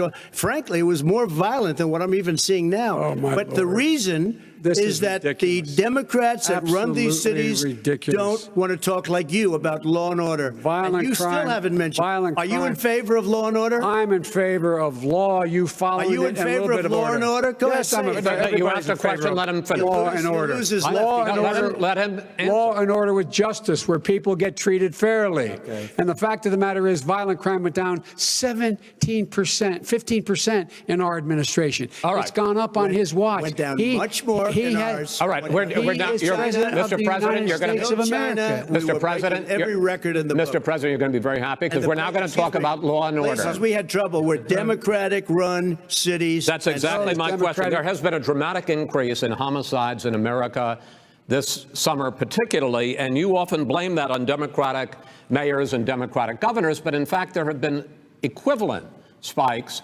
in Republican-led cities like Tulsa and Fort Worth. So the question is this really a party issue? I think it's a party issue. You can bring in a couple of examples, but if you look at Chicago, what's going on in Chicago, where 53 people were shot and 8 died shot. If you look at New York, where it's going up like nobody's ever seen anything, the numbers are going up 100, 150, 200%. Crime. It is crazy what's going on. And he doesn't want to say law and order because he can't, because he'll lose his radical left supporters. And once he does that, it's over with. But if he ever got to run this country and they ran it the way he would want to run it, our suburbs would be gone. By the way, our suburbs would be gone. And you would see problems like you've never seen. He wouldn't know a suburb unless he took a wrong turn. Oh, I know suburbs. He would not. So much Go ahead. Wait a minute. I was raised in the suburbs. This is not 1950. All these dog whistles on racism don't work anymore. Suburbs are by and large integrated. There's many people today driving their kids to soccer practice and or to black and white and Hispanic in the same car as there have been any time in the past. What really is a threat to the suburbs and their safety is his failure to deal with COVID. They're dying in the suburbs. His failure to deal with the environment. They're being flooded. They're being burned out because his refusal to do anything. That's why the suburbs are in trouble. I do want to talk about this issue of law and order, though. And in the joint recommendation that came from the Biden-Bernie Sanders task force, you talked about, quote, reimagining policing. Yeah. First of all, what does reimagining policing mean, and do you support? It means. Let me, if I might finish the question. What does reimagining policing mean, and do you support the Black Lives Matter call for community control of policing? Look, what I support is the police having the opportunity to deal with the problems they face. And I'm totally opposed to defunding the police offices. As a matter of fact, local police, the only one defunding in his budget calls for a $400 million cut in local law enforcement assistance. They need more assistance. They need, when they show up for a 9/11 call, to have someone with them as a psychologist or psychiatrist to keep them from having to use force and be able to talk people down. We have to have community policing like we had before, where the officers get to know the people in the communities. That's when crime went down. It didn't go up, it went down. And so we have to be engaged. That's not what they're talking about, Chris. That's not what he's talking about, defunding the police. That is not true. He doesn't have any law support. Look, he has no law enforcement that's not support. true. Almost nothing. Look. Oh, really? Who do you have? Name one group that supports you. Name one group that came out and supported you. Go Look, ahead. look. Think. We have time. We don't have time to do No, anything. think All right. about it. Look, Name folks, one law enforcement group that came out and I think, supported gentlemen, you. I think I'm going to take back the There moderator's aren't. I don't role, think there are any. and I want to get to another subject, which is the issue of protests in many cities that have turned violent. In Portland, Oregon, especially, we had more than 100 straight days of protests, which I think you would agree. You talk about peaceful protests. Many of those turned We're not into peaceful. riots. Mr. Vice President, you say that people who commit crimes should be held accountable. The question I have, though, is as the Democratic nominee, and earlier tonight you said that you are the Democratic Party right now, have you ever called the Democratic mayor of Portland or the Democratic governor of Oregon and said, hey, you got to stop this, bring in the National Guard, do whatever it takes, but you stop the days and months of violence in Portland? I don't hold public office now. I am a former vice president. I've made it clear. I've made it clear in my public statements that the violence should be prosecuted. It should be prosecuted, and anyone who commits it. But you've never called for the people, the leader. Excuse me, sir. You have never called for the leaders in Portland and in Oregon to call Because bring in the National Guard and knock off 100 days of riots. They can, in fact, take care of it if he just stay out of the way. Look here. Oh, really? Here, really? Here's the But thing. I sent in the wait, I U.S. asked him a Marshals to question. get the killer No, of the young man in the middle of the street. They shot him, and for 3 Mr. days, President Trump, Portland President wouldn't do Trump, anything. I please had to send interrupt in him. the U.S. Marshals. President They Trump, took care of business. Go ahead, sir. And by the way, you know, his own former spokesperson said, you know, riots and chaos and violence help his cause. That's what this is all about. I don't know who said that. I do. Who? I think Kellyanne Conway. I don't think she said that. She said that. I don't- And so here's the, All right. but here's the point. Go The ahead, point sir. is that that's what he is, keeps trying to rile everything up. He doesn't want to calm things down. Instead of going in and talking to people and saying, let's get everybody together, figure out how to deal with this. What's he do? He just pours gasoline in the fire constantly, And- every single solitary Okay, time. and to end this, button up this segment, I'm going to give you a minute to answer, sir. You have repeatedly Well, wait, criticized. I have to answer his No, statement. you have His statement. repeatedly. Wait, you have just 1 no, second. you've been talking He back made and a forth. statement. I'm asking you. I would no, love to you know, end it. sir. I would love to end it, and you we know, if would you want to very- switch seats, We would could very quickly. We could do that, but I'd I'm send in the National Guard. It would be over. There'd be no problem. Okay, But they good. don't want to accept the National Guard. You have repeatedly criticized the vice president for not specifically calling out Antifa and other left-wing That's right. extremist groups. But are you willing tonight to condemn white supremacists and militia groups and to say that they need to stand down and not add to the violence in a number of these cities, as we saw in Kenosha and as we've seen in Portland? Sure, Are you I'm willing prepared to do that, specifically but do it? Well, I go would ahead, say, sir. I would say almost everything I see is from the left wing, not from the right wing. So what are you saying? I'm willing to do anything. I want to see Well, peace. then do it, sir. Say it. Do it. Say it. Do you want to call him? What do you want to call him? Give me a name. Give me a White name. Go ahead. supremacists and Who would right you like me to condemn? white Proud Boys. supremacists and right-wing Proud militia. Boys, stand back and stand by. But I'll tell you what. Somebody's got to do something about Antifa and the left, because this is not a right-wing problem. His This own is a left-wing. FBI director This said is a the threat left-wing of Go ahead, problem. white Go ahead, sir. supremacists. Antifa's an idea, not an organization. Oh, you gotta be Not kidding. militia. That's what Oh, really? his It's an idea. His Okay. FBI director Gentlemen, said. Well, we're then gonna- you know what? No, He's no, wrong. we're done, sir. We're moving on to the next. We're Everybody moving. gives you When a bat advice hits in you your over the head, that's administration. not an idea. Everybody in Antifa your is bad. administration tells you the truth has a bad idea. Can I tell you what? You have no ideas that are Antifa is a dangerous All right, radical gentlemen, group. we're now moving on to the Trump And and you ought to be Biden careful with records. them. They'll overthrow you. When a in 2 president, seconds. I'm going to ask a question. When the president seeks a second term, it is generally a referendum on his record. But Vice President Biden, you like to quote one of your dad's sayings, which is, don't compare me to the almighty, compare me to the alternative. And in this case, sir, you are the alternative. Looking at both of your records, I'm going to ask each of you, why should voters elect you president over your opponent? In this segment, President Trump, you go first, 2 minutes. Because there has never been an administration or president who has done more than I've done in a period of 3.5 years. And that's despite the impeachment hoax. And you saw what happened today with Hillary Clinton, where it was a whole big con job. But despite going through all of these things, where I had to fight both flanks and behind me and above. There has never been an administration that's done what I've done. The greatest, before COVID came in, the greatest economy in history, lowest unemployment numbers. Everything was good. Everything was going. And by the way, there was unity going to happen. People were calling me for the first time in years. They were calling and they were saying, it's time maybe. And then what happened? We got hit, but now we're building it back up again. A rebuilding of the military, including Space Force and all of the other things. A fixing of the VA, which was a mess under him. 308,000 people died because they didn't have proper health care. He was a mess. And we now got a 91% approval rating at the VA, our vets. We take care of our vets. But we've rebuilt our military. The job that we've done, and I'll tell you something, some people say maybe the most important. By the end of the first term, I'll have approximately 300 federal judges and Court of Appeals judges, 300, and hopefully 3 great Supreme Court justices. That is a record, the likes of which very few people, and you know one of the reasons I'll have so many judges?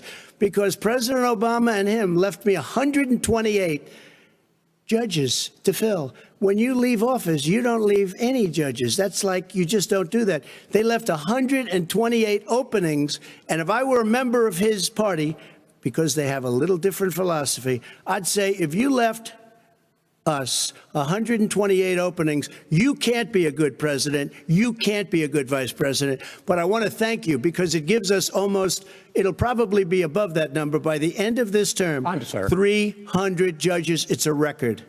Looking at both your records, why should voters elect you president as opposed to President Trump? You have 2 minutes uninterrupted. Under this president, we become weaker, sicker, poorer, more divided, and more violent.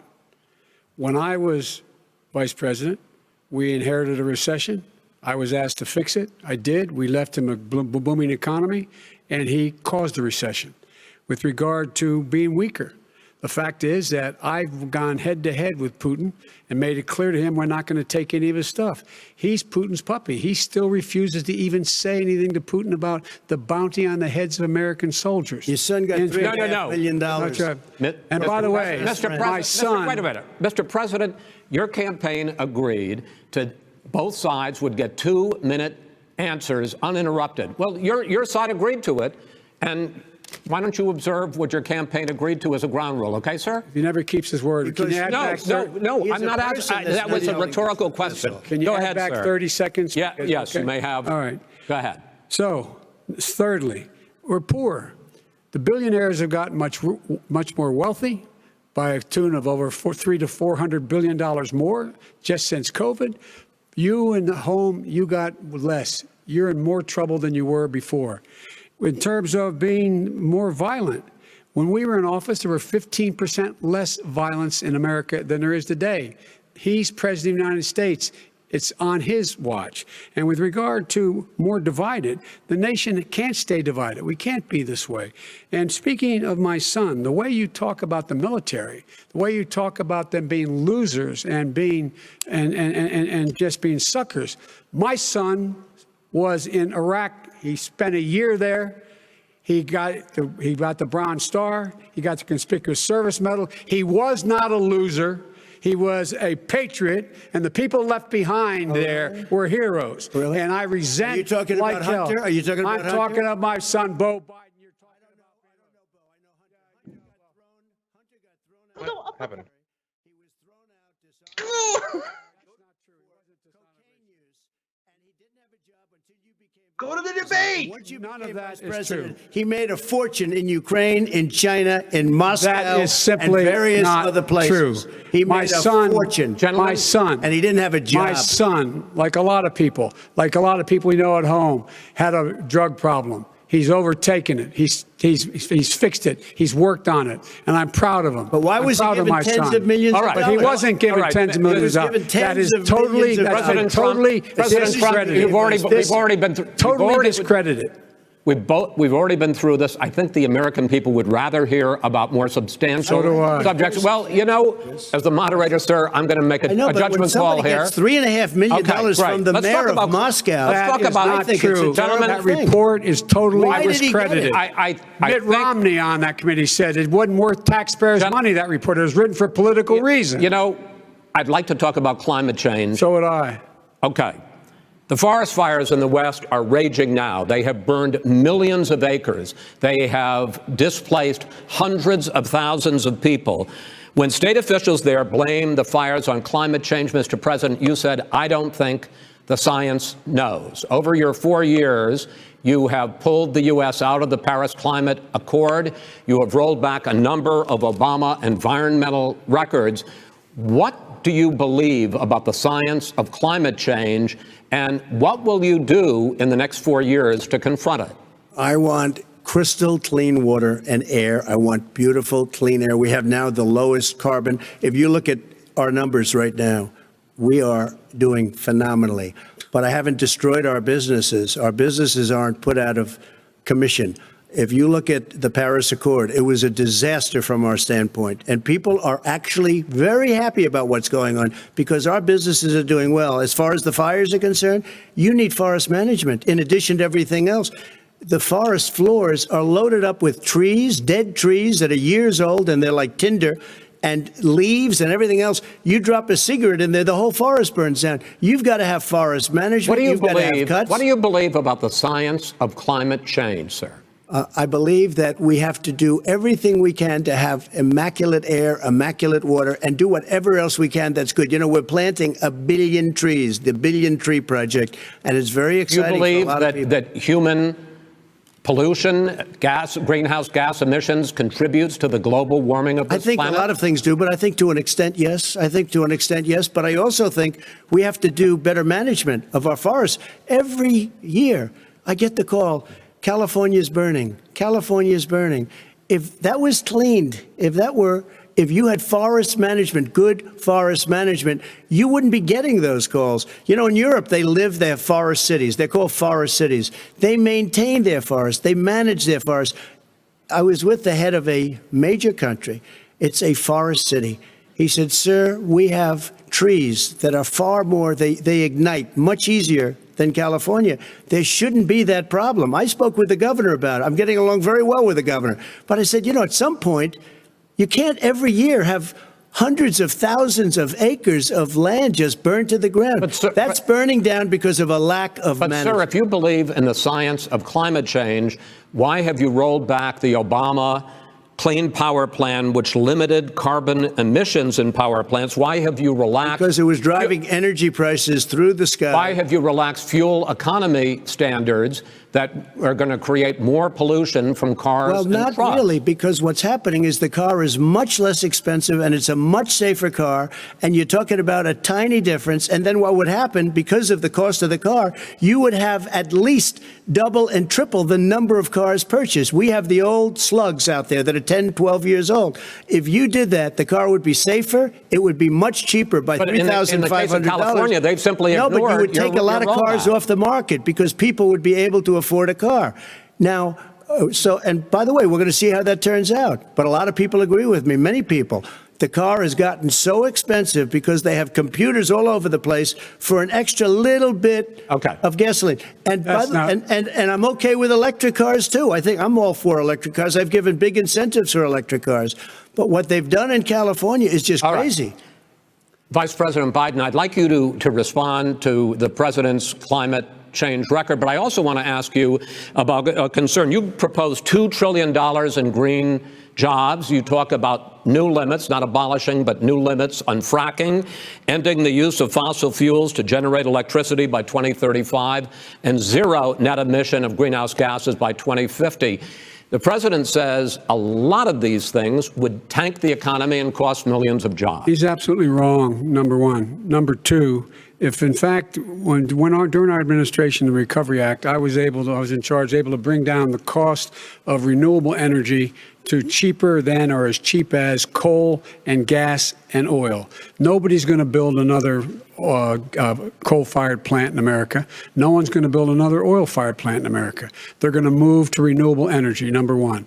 Number two, we're going to make sure that we are able to take the federal fleet and turn it into a fleet that's run on their electric vehicles. Making sure that we can do that, we're going to put 500,000 charging stations and all of the highways that we're going to be building in the future. We're going to build an economy that, in fact, is going to provide for the ability us to take 4 million buildings and make sure that they, in fact, are weatherized in a way that, in fact, they'll emit significantly less gas and oil because the heat will not be going out. There's so many things that we can do now to create thousands and thousands of jobs. We can get to net zero in terms of energy production by 2035. Not only not costing people jobs, creating millions of good paying jobs, not $15 an hour, but prevailing wage, by having a new infrastructure that, in fact, is green. And the first thing I will do, I will rejoin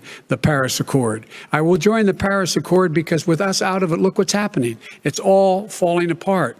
And talk about someone who has no relationship with foreign policy. Brazil, the rainforests of Brazil are being torn down, are being ripped down. More carbon is absorbed in that rainforest than every bit of carbon that's emitted in the United States. Instead of doing something about that, I would be gathering up and making sure we had the countries of the world coming up with $20 billion and say, here's $20 billion. Stop tearing down the forest. And if you don't, then you're going to have significant economic consequences. What about the argument that President Trump basically says that you have to balance environmental interests and economic interests, and he's drawn his line? Well, he hadn't drawn a line. He still, for example, he wants to make sure that methane's not a problem. You can now emit more methane without it being a problem. Methane. This is a guy who says that you don't have to have mileage standards for automobiles that exist now. This is a guy who says that, well, the fact that it's all true. And here's the deal. He's talking about the Green New Deal, and it's not $2 billion or $20 billion, as you said. It's $100 trillion. I'm talking about where they want to rip down buildings and rebuild the building. No, it's the dumbest, most ridiculous. Where airplanes are out of business, where two-car systems are out, where they want to take out the cows too. That's not true either, right? This is a $100 trillion. Look, that's more money than our country could make in 100 years if we're going to the case. All right, let me destroy our because I actually wait a minute, sir. I actually have studied your plan, and it includes upgrading 4 million buildings, weatherizing 2 million homes over 4 years, building 1.5 million energy efficient homes. So the question becomes, the president is saying, I think some people who support the president would say that sounds like it's going to cost a lot of money and hurt the economy. What it's going to do is going to create thousands and millions of jobs, good paying jobs. But let him finish, sir. He doesn't know how to do that. $100 billion. The fact is, it's going to create millions of good-paying jobs, and these tax incentives for people to weatherize, which he wants to get rid of. It's going to make the economy much safer. Look how much we're paying now to deal with the hurricanes. By the way, he has an answer for hurricanes. He said maybe we should drop a nuclear weapon on them. They may. I never said that. That's what he did say. You made it up. And here's the deal. You make up. We are going to be in a position where we can create hard, good jobs by making sure the environment is clean and we all are in better shape. We spend billions of dollars now, on floods, hurricanes, rising seas. We're in real trouble. Look what's happening just in the Midwest with these storms that come through and wipe out entire sections and counties in Iowa. They didn't happen before. They're because of global warming. We make up 15% of the world's problem. But the rest of the world, we've got to get them to come along. That's why we have to get back into the Paris Accord. All right, gentlemen. Wait a minute, Chris. So why didn't he do it for 47 years? You were vice president. Why didn't you get the world? China sends up real dirt into the air. Russia does. India does. They all do. We're supposed to be good. And by the way, he made a couple of statements. The Green New Deal is $100 trillion, That is not not $20 my billion. plan. That's The Green well, New you want to Deal rebuild every is not building. my plan. You want to rebuild All right. every If he knew anything about, if he knew Gentlemen, He anything made a about, statement Gentlemen. about the military. He said I said something about the military. He and his friends made it up, and then they went with it. I never said it. Okay. That is What not he true. did Sir, is he you're done in said this segment. he called Mr. the Vice- military Mr. Vice President, stupid bastards. I and he did said not it on say tape. that. He said Mr. stupid Please, bastards. He not said sir, it. stop. I would never I say would that. play to the Stop. military. it. Play it. Go ahead. Mr. You're on Vice tape. President answered his final question. The final question is, I can't remember which of all his rantings. I'm having a little trouble myself, but and about the economy and about this question of what it's going to cost. The economy. I mean, the Green New Deal and the idea of what your environmental Green New changes Deal, will do. The Green New Deal will pay for itself as we move forward. We're not going to build plants that, in fact, are great polluting plants. So do you We're going to support build the Green New Deal? Pardon me? Do you support? No, I don't support the Green Oh, New Deal. you don't? Oh, well, that's a You big let- statement. I That support means you the just Biden- lost the radical left. I support Oh, you the don't? Biden plan that I put forward. Okay. The Biden plan, which is different than what he calls the radical Green New Deal. All right, gentlemen, final segment, election integrity. As we meet tonight, millions of Americans are receiving mail-in ballots or going to vote early. How confident should we be that this will be a fair election? And what are you prepared to do over the next 5+ weeks, because it'll not only be to Election Day, but also counting some ballots, mail-in ballots after Election Day? What are you prepared to do to reassure the American people that the next president will be the legitimate winner of this election? In this final segment, Mr. Vice President, you go first. Prepared to let people vote. They should go to iwillvote.com, decide how they're going to vote, when they're going to vote, and what means by which they're going to vote. His own Homeland Security Director, and as well as the FBI Director, says there is no evidence at all that mail-in ballots are a source of being manipulated and cheating. They said that. The fact is that there are going to be millions of people because of COVID that are going to be voting by mail-in ballots, like he does, by the way. He sits behind the Resolute desk and sends his ballot to Florida, number one. Number two, we're going to make sure that those people who want to vote in person are able to vote because enough poll watchers are there to make sure they can socially distance. The polls are open on time, and the polls stay open until the votes are counted. And this is all about trying to dissuade people from voting because he's trying to scare people into thinking that it's not going to be legitimate. Show up and vote. You will determine the outcome of this election. Vote, vote, vote. If you're able to vote early in your state, vote early. If you're able to vote in person, vote in person. Vote whatever way is the best way for you, because he cannot stop you from being able to determine the outcome of this election. And in terms of whether or not when the votes are counted, and they're all counted, that will be accepted. If I win, that will be accepted. If I lose, that'll be accepted. But by the way, if in fact he says he's not sure what he's going to accept, well, let me tell you something. It doesn't matter, because if we get the votes, it's going to be all over. He's going to go. He can't stay in power. It won't happen. It won't happen. So vote. Just make sure you understand you have it in your control to determine what this country is going to look like the next 4 years. Is it going to change? Or you get 4 more years of these lies? Mr. President, 2 minutes. So when I listened to Joe talking about a transition, there's been no transition from when I won. I won that election. And if you look at crooked Hillary Clinton, if you look at all of the different people, there was no transition, because they came after me trying to do a coup. They came after me spying on my campaign. They started from the day I won, and even before I won, from the day I came down the escalator with our First Lady. They were a disaster. They were a disgrace to our country. And we've caught them. We've caught them all. We've got it all on tape. We've caught them all. And by the way, you gave the idea for the Logan Act against General Flynn. You better take a look at that, because we caught you in a sense. And President Obama was sitting in the office. He knew about it, too. So don't tell me about a free transition. As far as the ballots are concerned, it's a disaster. A solicited ballot, okay, solicited is okay. You're soliciting, you're asking, they send it back, you send it back. I did that. If you have an unsolicited, they're sending millions of ballots all over the country. There's fraud. They found them in creeks. They found some with the name Trump, just happened to have the name Trump. just the other day in a waste paper basket. They're being sent all over the place. They sent 2 in a Democrat area. They sent out 1,000 ballots. Everybody got 2 ballots. This is going to be a fraud like you've never seen. The other thing, it's nice on November 3rd, you're watching and you see who won the election. And I think we're going to do well because people are really happy with the job we've done. But you know what? We won't know. We might not know for months because these ballots are going to be all over. Take a look at what happened in Manhattan. Take a look at what happened in New Jersey. Take a look at what happened in Virginia and other places. They're not losing 2%, 1%, which, by the way, is too much. An election could be won or lost with that. They're losing 30 and 40%. It's a fraud, and it's a shame. And can you imagine where they say you have to have your ballot in by November 10th? November 10th. That means that's 7 days after the election, in theory, should have been announced. Okay. We have major states with that, sir, all run by 2 Democrats. minutes is 2 minutes. All run by Democrats. It's President Trump, it's a rigged election. You're going to be able to continue. You have been charging for months that mail-in balloting is going to be a disaster. You say it's rigged, that it's going to lead to fraud. But in 2018, in the last midterm election, 31 million people voted mail-in voting.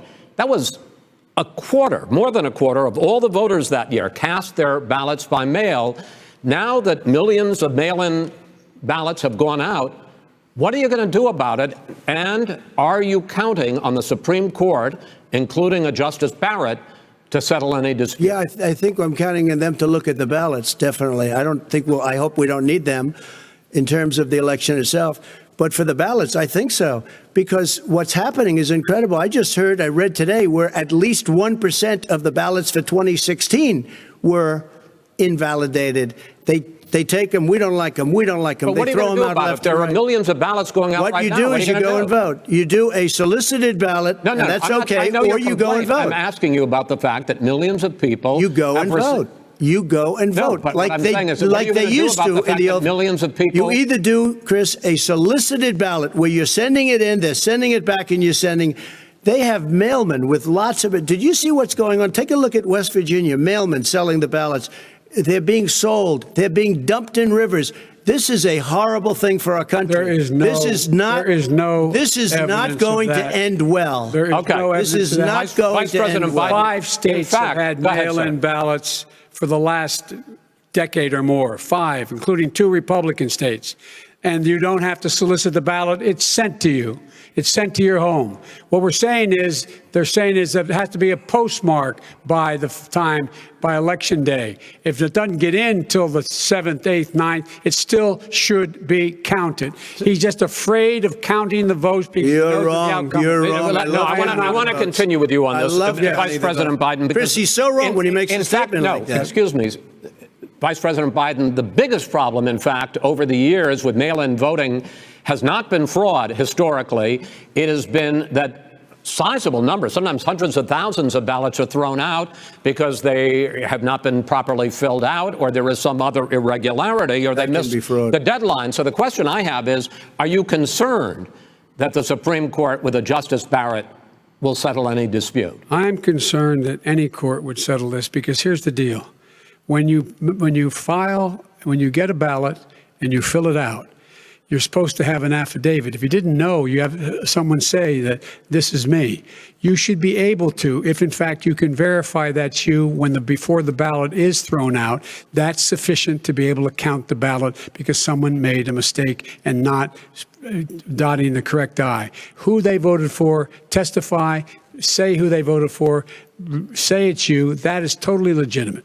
All right. Excuse me, Chris, when you have 80 million ballots, I have a final sending question. and swamping the system, you know it can't be done. You know it can't. And already there's been so now fraud. Mail service delivers wait a minute, gentlemen. In the 185 final million question pieces of mail a is, day. in 8 states, we can keep talking. In 8 states, election workers are prohibited, currently by law, 8 states, from even beginning to process ballots, even take them out of the envelopes and flatten them until Election Day. That means that it's likely, because there's going to be a huge increase in mail-in balloting, that we are not going to know on election night who the winner is, that it could be days, it could be weeks. Could be months. Until we find out who the new president is. So first for you, sir, finally for the vice president, I hope neither of you will interrupt the other. Will you urge your supporters to stay calm during this extended period, not to engage in any civil unrest? And will you pledge tonight that you will not declare victory until the election has been independently certified? President Trump, you go first. I'm urging my supporters to go into the polls and watch very carefully, because that's what has to happen. I am urging them to do it. As you know, today there was a big problem. In Philadelphia, they went in to watch. They're called poll watchers, a very safe, very nice thing. They were thrown out. They weren't allowed to watch. You know why? Because bad things happen in Philadelphia, bad things. And I am urging my people. I hope it's going to be a fair election. If it's a fair election, I am 100% on board. But if I see tens of thousands of ballots being manipulated, I can't go along with that. And I'll tell you what, does that mean, from a common sense, does that mean you're going to tell your people to take to the street? It means you have a fraudulent election. You're sending out 80 million ballots. They're not equipped to. These people aren't equipped to handle it. Number one. Number two, they cheat. They cheat. Hey, they found ballots in a waste paper basket 3 days ago, and they all had the name military ballots. They were military. They all had the name Trump on them. Vice President you think Biden, that's good? Vice President Biden, final question for you. Will you urge your supporters to stay calm while the vote is counted, and will you pledge not to declare victory until the election is independently certified? Yes, and here's the deal. We count the ballots, as you pointed out. Some of these ballots in some states can't even be opened until Election Day. And if there's thousands of ballots, it's going to take time to do it. And by the way, our military, they've been voting by ballots since at the end of the Civil War, in effect. And that's what's going to happen. Why is it for them somehow not fraudulent? It's the same process. It's honest. No one has established at all that there is fraud related to mail-in ballots, that somehow it's a fraudulent process. It's already been established. Take a look at Carolyn Maloney's race. You had an opportunity to respond. Look at Carolyn Maloney. Go ahead. They have no idea what happened. Vice President Biden, go ahead. He has no idea what he's talking about. Here's the deal. The fact is, I will accept it, and he will too. You know why? Because once the winner is declared, after all the ballots are counted, all the votes are counted, that'll be the end of it. That'll be the end of it. And if it's me, in fact, fine. If it's not me, I'll support the outcome. And I'll be a president not just for the Democrats. I'll be a president for Democrats and Republicans. And this guy, I want to see an honest ballot count. Gentlemen, you say that's the end of it? This is the end of this debate? Honest ballot count. We're going to leave it there. To be continued as in more debates as we go on. President Trump, Vice President Biden, it's been an interesting hour and a half. I want to thank you both for participating in the first of 3 debates that you have agreed to engage in. We want to thank Case Western Reserve University and the Cleveland Clinic for hosting this event. The next debate, sponsored by the Commission on Presidential Debates, will be 1 week from tomorrow, October 7th, at the University of Utah in Salt Lake City. The 2 vice presidential nominees, Vice President Mike Pence and Senator Kamala Harris, will debate at 9 p.m. Eastern that night. We hope you watch.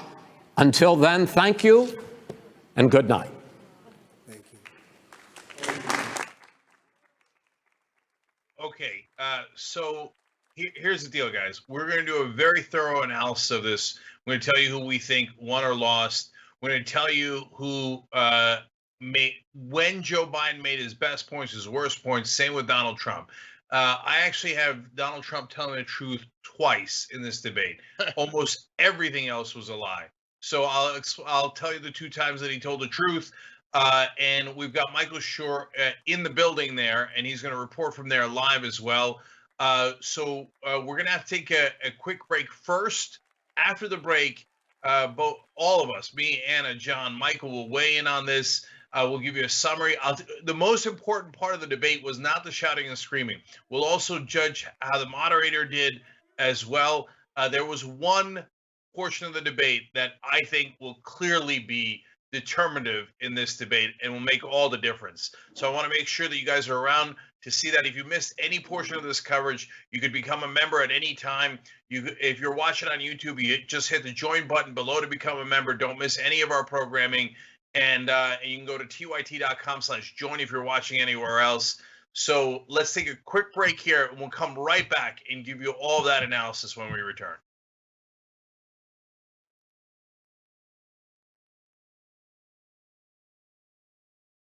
Do democracy. Vote. You got it. Use it. Vote. Demand democracy. Advocate for criminal, social, and environmental justice for all. Engage in democracy. Run for office. You can be mayor, governor, president. Just run. Democracy is powered by people like you and me. Vote. Advocate. Engage. Visit NAACP.org or text DEMAND to 40649 for more information. How in the world are you going to get the right to vote if you don't already have the right to vote? That's impossible. Reason they tell you things are impossible is because they don't want you to try. It only took 7 years for that to get an amendment to get a right to vote. Does this result in millions upon millions of Americans losing their coverage? And we've been waiting to find out, and now we know, yes, it will cut millions. Public education was supposed to be the way to equalize everyone regardless of their socioeconomic status. But if you come from a family that's poor, how are you going to afford grade school for your kids? This fight is about fairness and morality. It's about the American values. You think that black people all across the country, in every city, were all lying when they said the police abuse us and the police kill us when they should? No, of course they weren't lying. Yes, it does happen. Yes, they do get targeted more. Why are we going to put immigrants in prison for 5 years, which American taxpayers have to pay for, if we're so concerned with immigrants using up our so-called resources? We're going to do both. We're going to fight Trump and we're going to fight the establishment. It is not that hard. Yes, you can do both at the same time. Go tell them.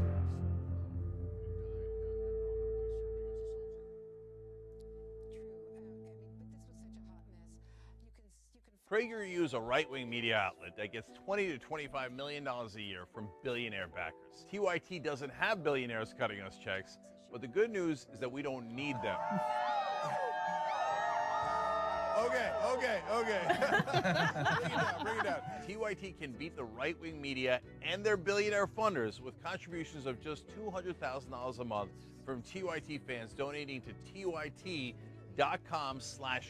And we're already halfway to our goal. Look, whether you give $3 or $3,000, your contribution helps us press on. And it might sound like it's a lot of money, but remember, it's only 10% of what they get from billionaires in these giant checks. And with 10% of their money, we're mauling them. And we can continue to get that progressive message out to everybody. And since we're only accountable to you, our fans, and not the corporate backers, we can cover topics like Medicare for All, Green New Deal, and definitely getting money out of politics without having to look over our shoulder at which donors we might be upsetting. That is liberating. You guys liberate us. The Pragers of the world are accountable to the billionaires that give them money, and in turn, what do? They deliver propaganda on their behalf. We deliver the truth to our audience and are only accountable to you. We are the microphone of the progressive movement. Help us keep going by making a contribution today at TYT.com/go. Let's go beat those billionaires together. ShopTYT.com has new shirts like this one. And you're thinking, Cenk, what is that one? I can't see it other than the black. Yes, so I'll show it to you.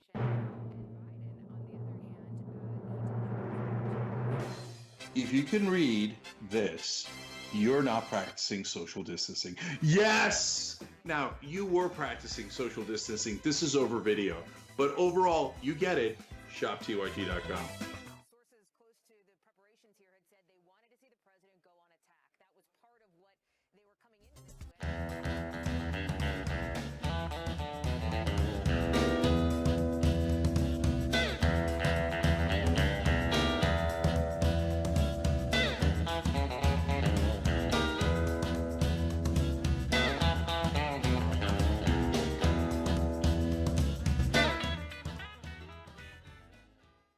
All right, back on the Young Turks coverage of the first presidential debate between Donald Trump and Joe Biden. First part of the analysis. Holy cow, that was a mess. Wow, that was the biggest train wreck of a debate I have ever seen.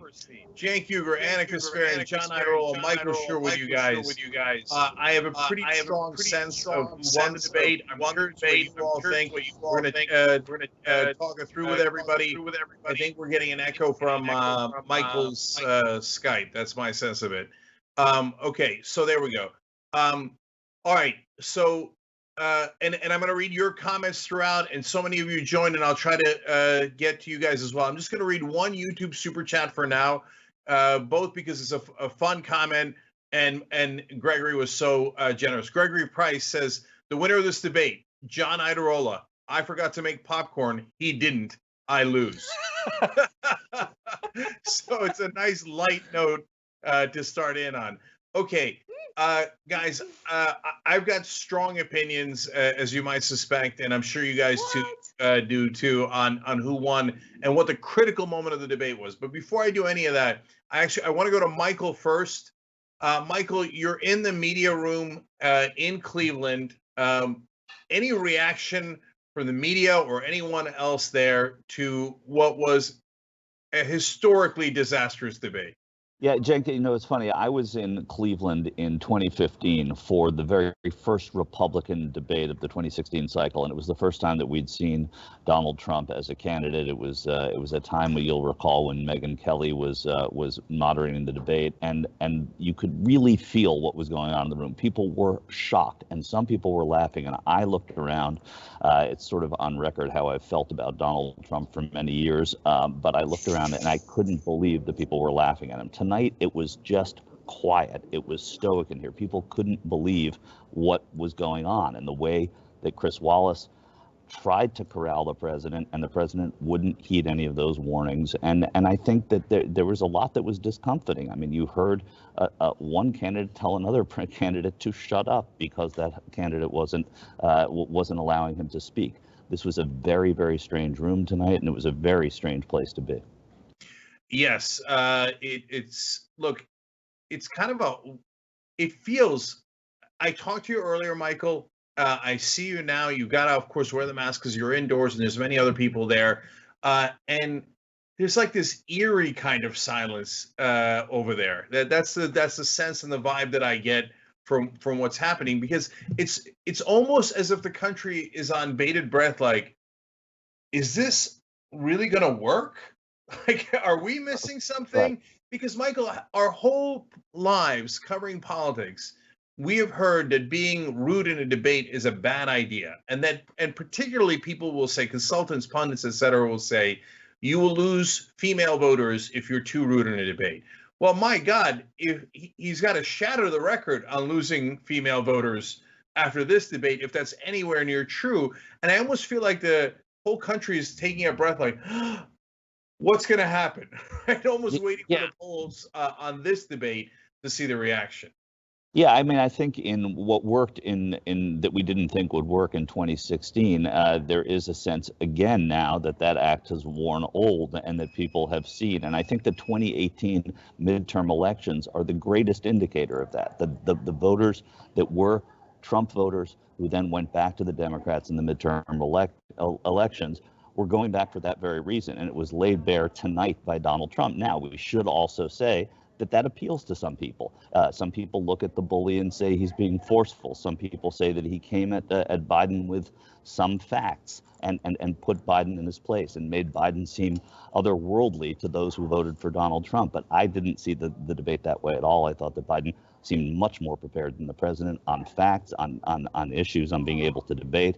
And the points that the president scored were on the vice president's son, which didn't seem to me as something that voters, especially undecided voters, are looking at. Okay, now guys, as we go through tonight, we're going to do a couple of things. We're always interactive. We try to get to you guys as much as possible because we all do this show together.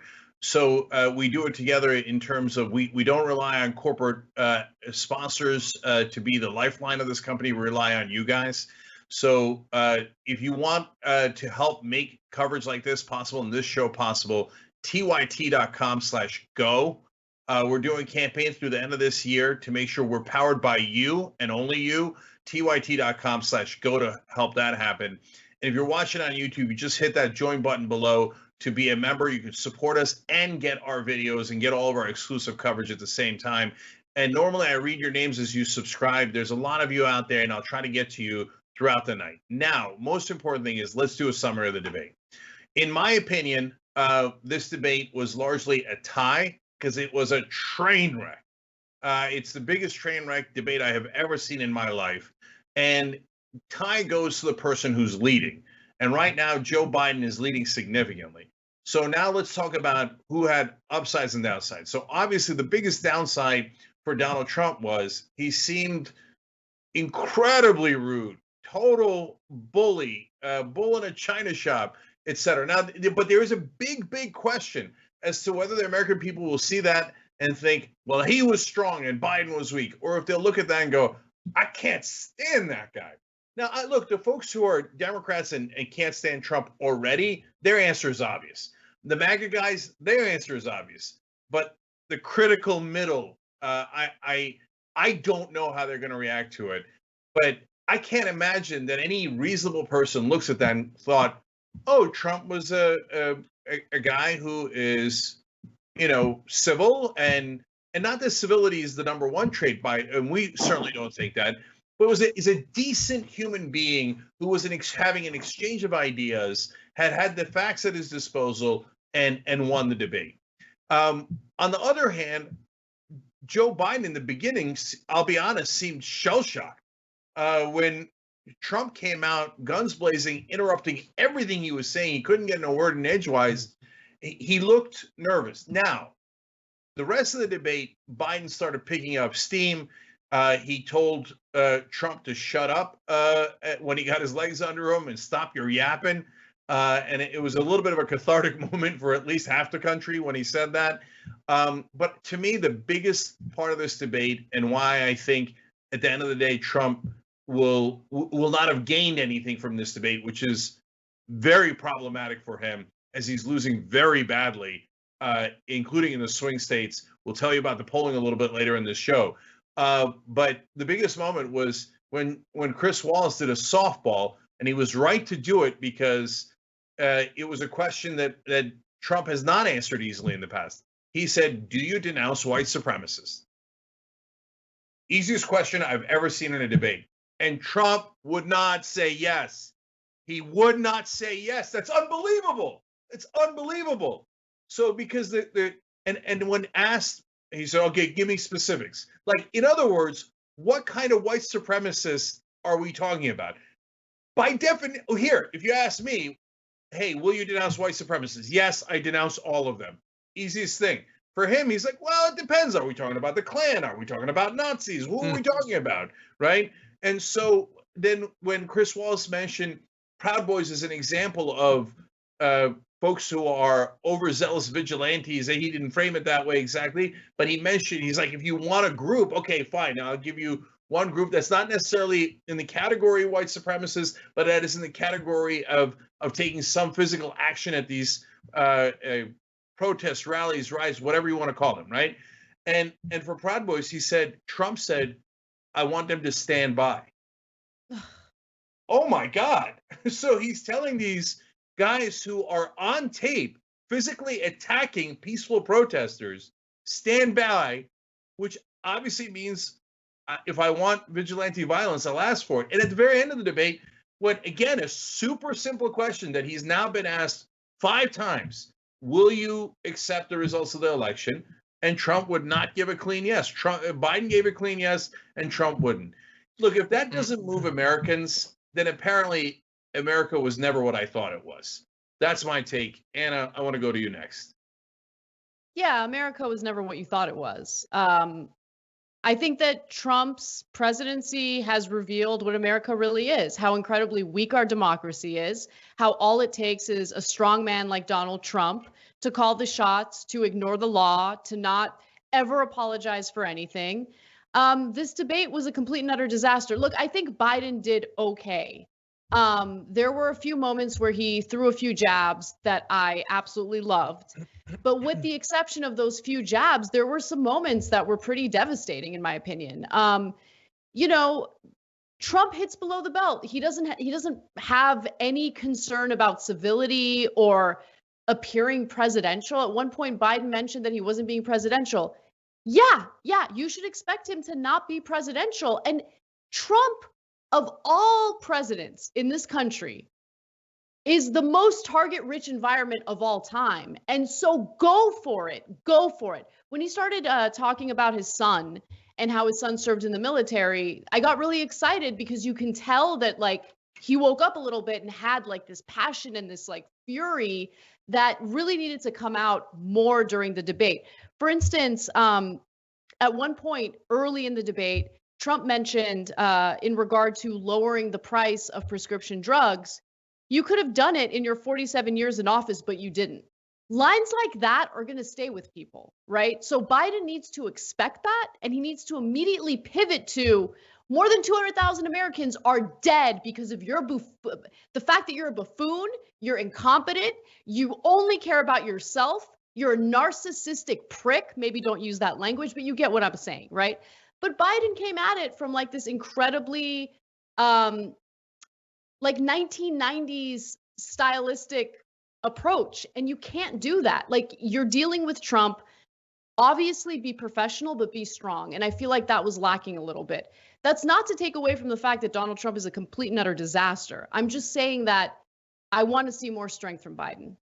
So, Michael, I want to go to you next. Were you worried about Biden in terms of how strong he looked or didn't look? Because in the beginning of the debate, the sense I got from social media and everything else that I was seeing, and honestly, my own sense was, like it looks like he's getting steamrolled. What was your take on it?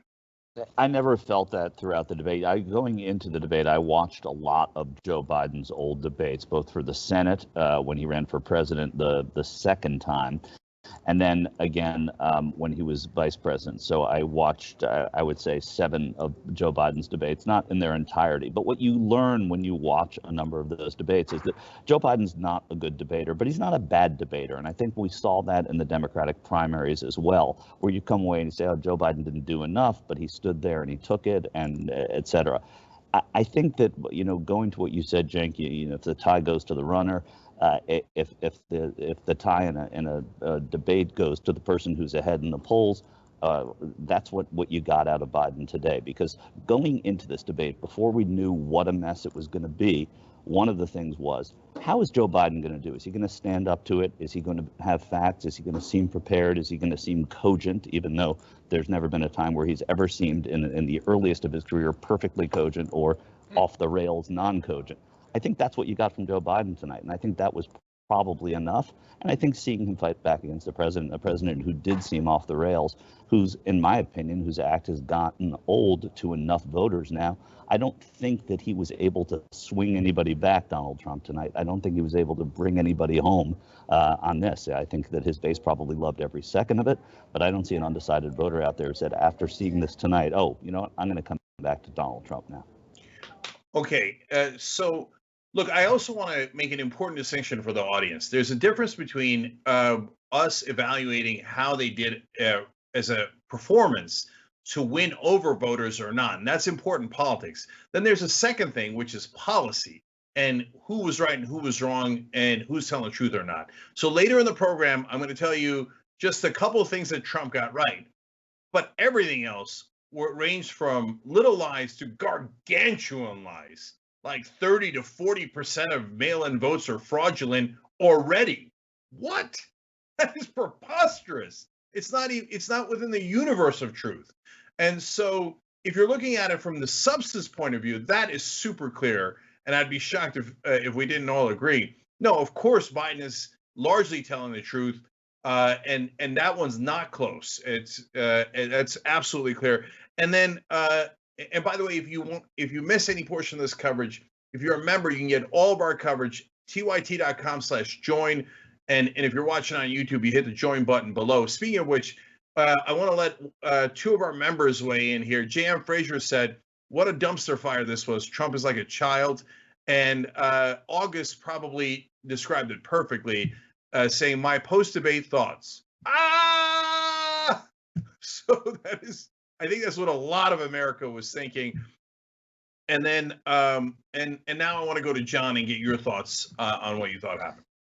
I think this is probably what it feels like in some way in any, great power that falls. I mean, people were tweeting that this is what it must have felt like in the last years of the Soviet Union. Like, this is a demonstration, if we need another one, of the fact that America is fundamentally a broken democracy. It's a failed state. It's a democracy in some ways, kind of, but it has failed. And Trump, like, I've watched the people sort of battle back and forth over the past few years over whether Trump is the problem or just a symptom of the problems. And I've always thought that both those people are wrong.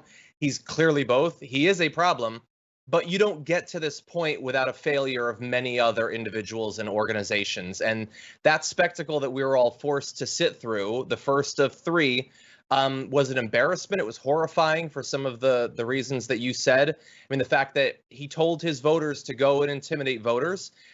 He said that the Proud Boys should stand down, but somebody's got to do something about Antifa. And he said, with the mail-in ballots, he won't go along with it. Every horrifying, authoritarian thing that he could have said, he did say.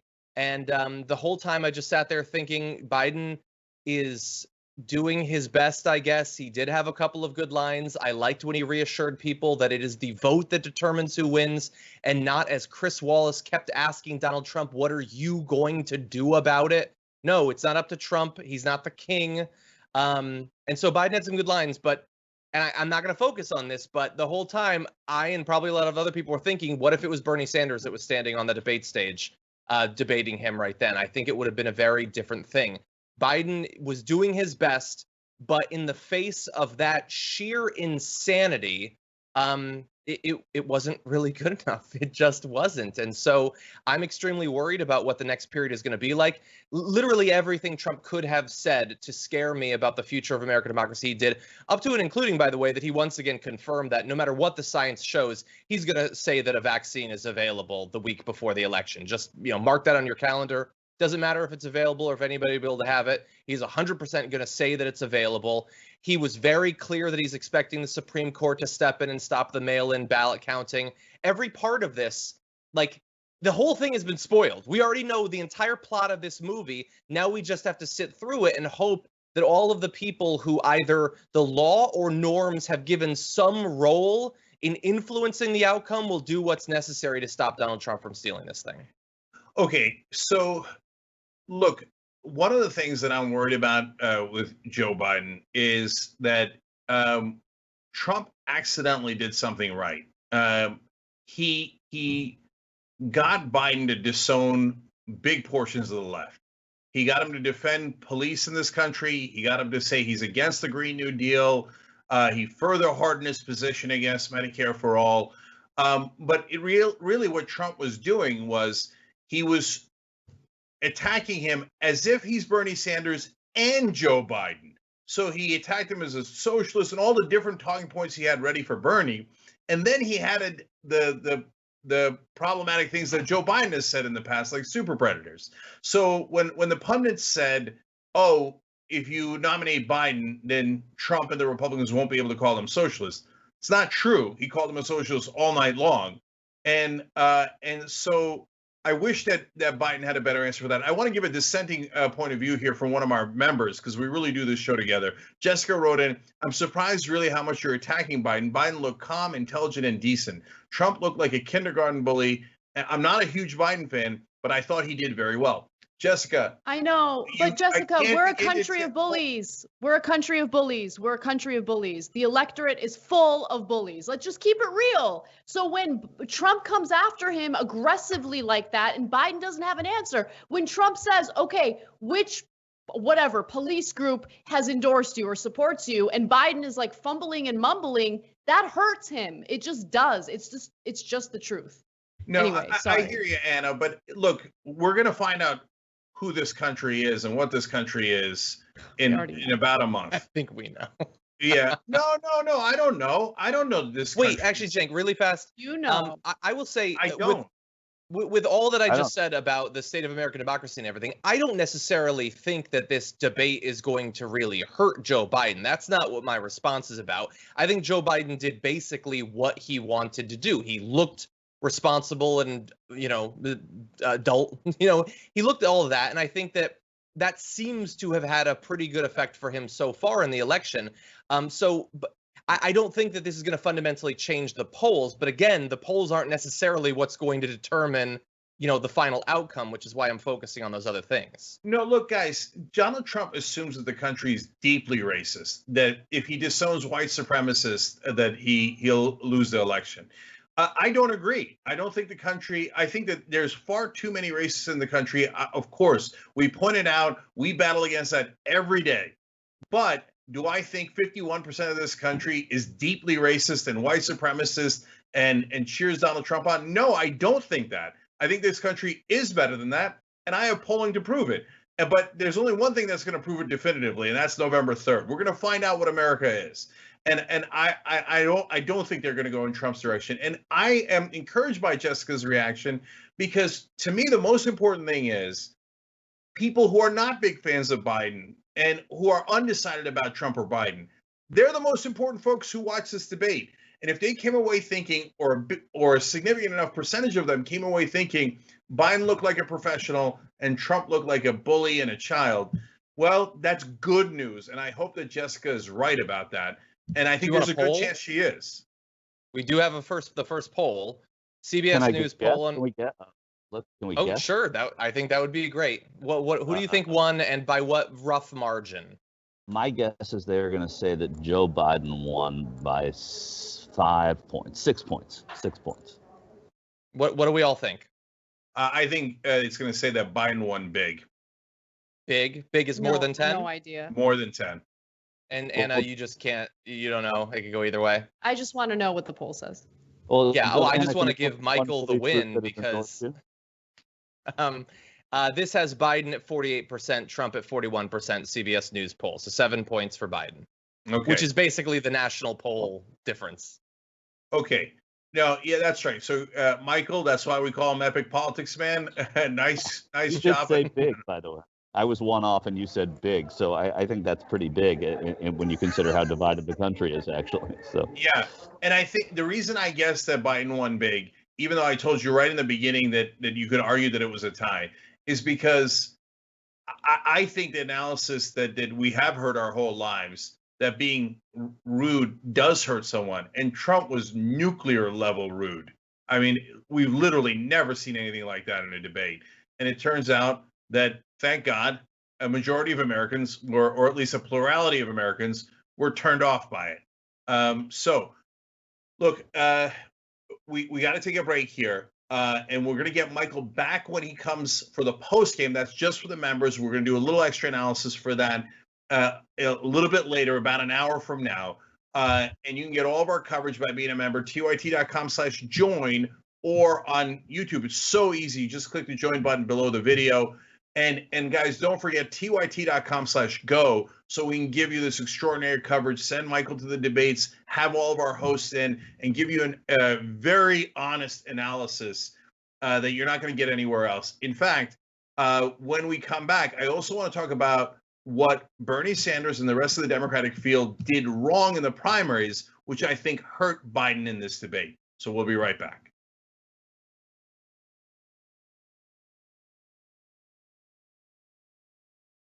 When somebody's the president of the United States, the authority is total, and that's the way it's got to be. 2020 is everything. Everything will be decided in 2020, and then we'll either have pessimism a long time, or we'll have optimism. There is some good news when it comes to elections throughout the country, especially for progressives. He's struggling in polls. He's trailing Joe Biden in many of these battleground states. And he knows that if he makes it difficult for voters to cast their ballots, especially as we're dealing with this pandemic, well, maybe it'll give him an edge over Biden. We need to get rid of these people who are in office, who enable these systems that continue to oppress us. Start using your votes and your dollars for the people who want to preserve your community and your humanity. Defiance is what you need in order to fight for what you know is right. The fight never ends.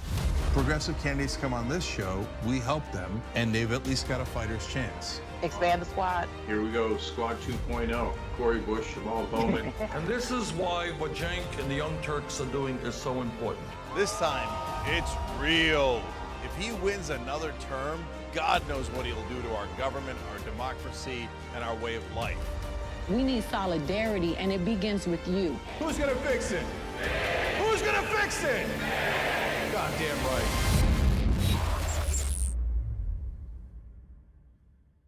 Hello there. Gentle reminder from Yes, I'm Sarah Jones show that the presidential election is less than 3 months from today. And actually, a certain predator-in-chief has spent more time than that on the golf course. Yeah, but now that we have, like, Kamala Harris, let's just say some people seem to be having, like, a full-on Kenurism right now, which is like an aneurysm, but, like, if you're a racist white Ken. Look, I'm not trying to name any names or call anybody out of their name. I just want to say that as black and brown voters, I know people are trying to suppress our voices right now. And do not forget, Kamala Harris, she's not only black, she's also Indian. So something for everybody. First woman of color. Look, I don't care how you vote. I'm just saying make sure you register. And keep checking that. You know what I'm saying? Just like they check your temperature when it's, you know, corona, whatever, keep checking your registration temperature. For real. Make sure you vote. Vote.org.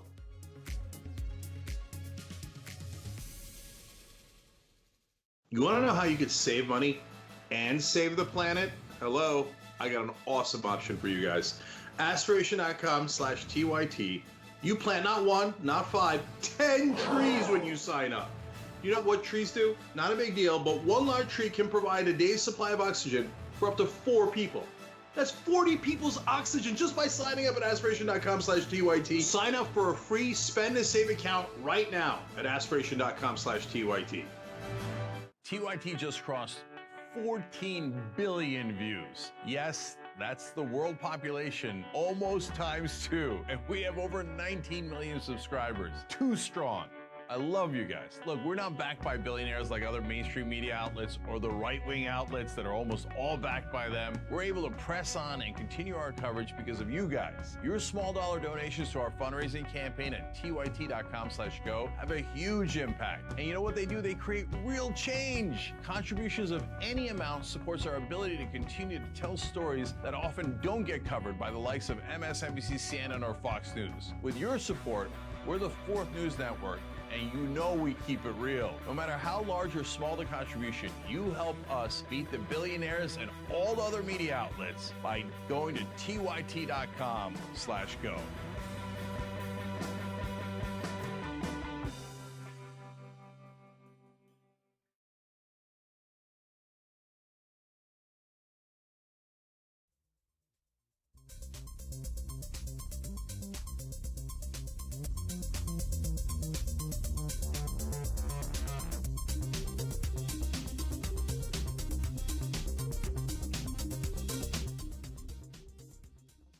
All right, back on the Young Turks selection coverage. Cenk, Anna, and John with you guys.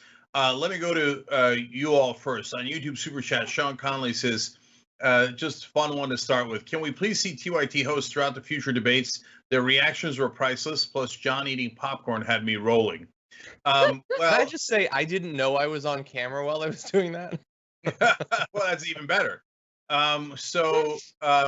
We will do that. In fact, the reason we put ourselves up at the end, near the end of the debate, was because you guys asked for it.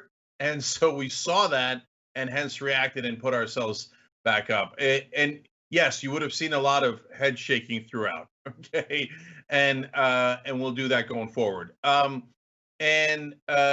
Who's bothering me, writes in on YouTube Super Chat. Anna is absolutely right. America was never what they claimed to be, but I already knew that as my ancestors were only 3/5 human.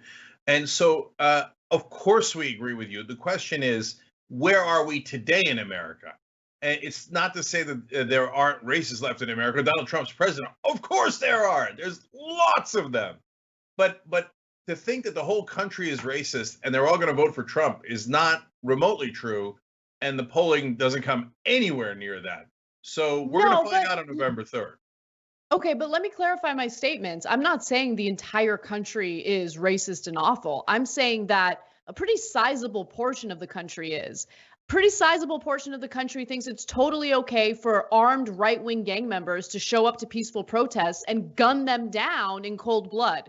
A sizable portion of the country thinks it's totally fine to perform hysterectomies on immigrant women in these detention centers without their consent or permission, which means that they're never allowed to have children, never physically able to have children again. Sizable portion of this country thinks it's totally fine for immigrant children to die in their own vomit on the floor of these detention centers. They think it's totally okay. Sizable portion of this country thinks it's totally fine that more than 200,000 Americans are dead. Sizable portion of this country thinks it's okay for police to perform extrajudicial killings on our streets. This is America. This is America.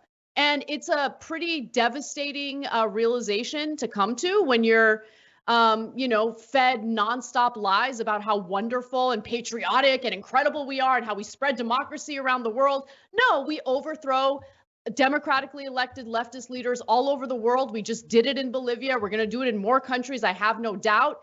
We engage in endless wars. This country is a disaster. And it's because of that sizable chunk of voters who, yes, are ignorant, who, yes, are hateful, and they can't get enough of people like Donald Trump. They can't get enough of that bully, and they've been fed all these lies about how incredible he's been with the economy as they're struggling right now with no work, no health insurance, and we have Joe Biden who's still campaigning and debating as if he's in like the 1980s or 1990s. Wakey. Okay, wakey, you're dealing with a target-rich environment right now, and you're sitting there talking about like, oh, Trump is not being presidential. Of course he's not being presidential. Wake up, get over that fact, and hit him where it hurts. Get him in the jugular. But he doesn't have that ability, so that's where I'm coming from. But Anna, look, so what you're going to get on this show that you're not going to get anywhere else is us being honest with you guys. So 1/3 of the country, is definitely what Anna described. It could be a higher number. Apparently, it's definitely not a lower number. And so no one on TV will tell you that. No one in the mainstream media will tell you that because they don't want to turn off Republican viewers and readers.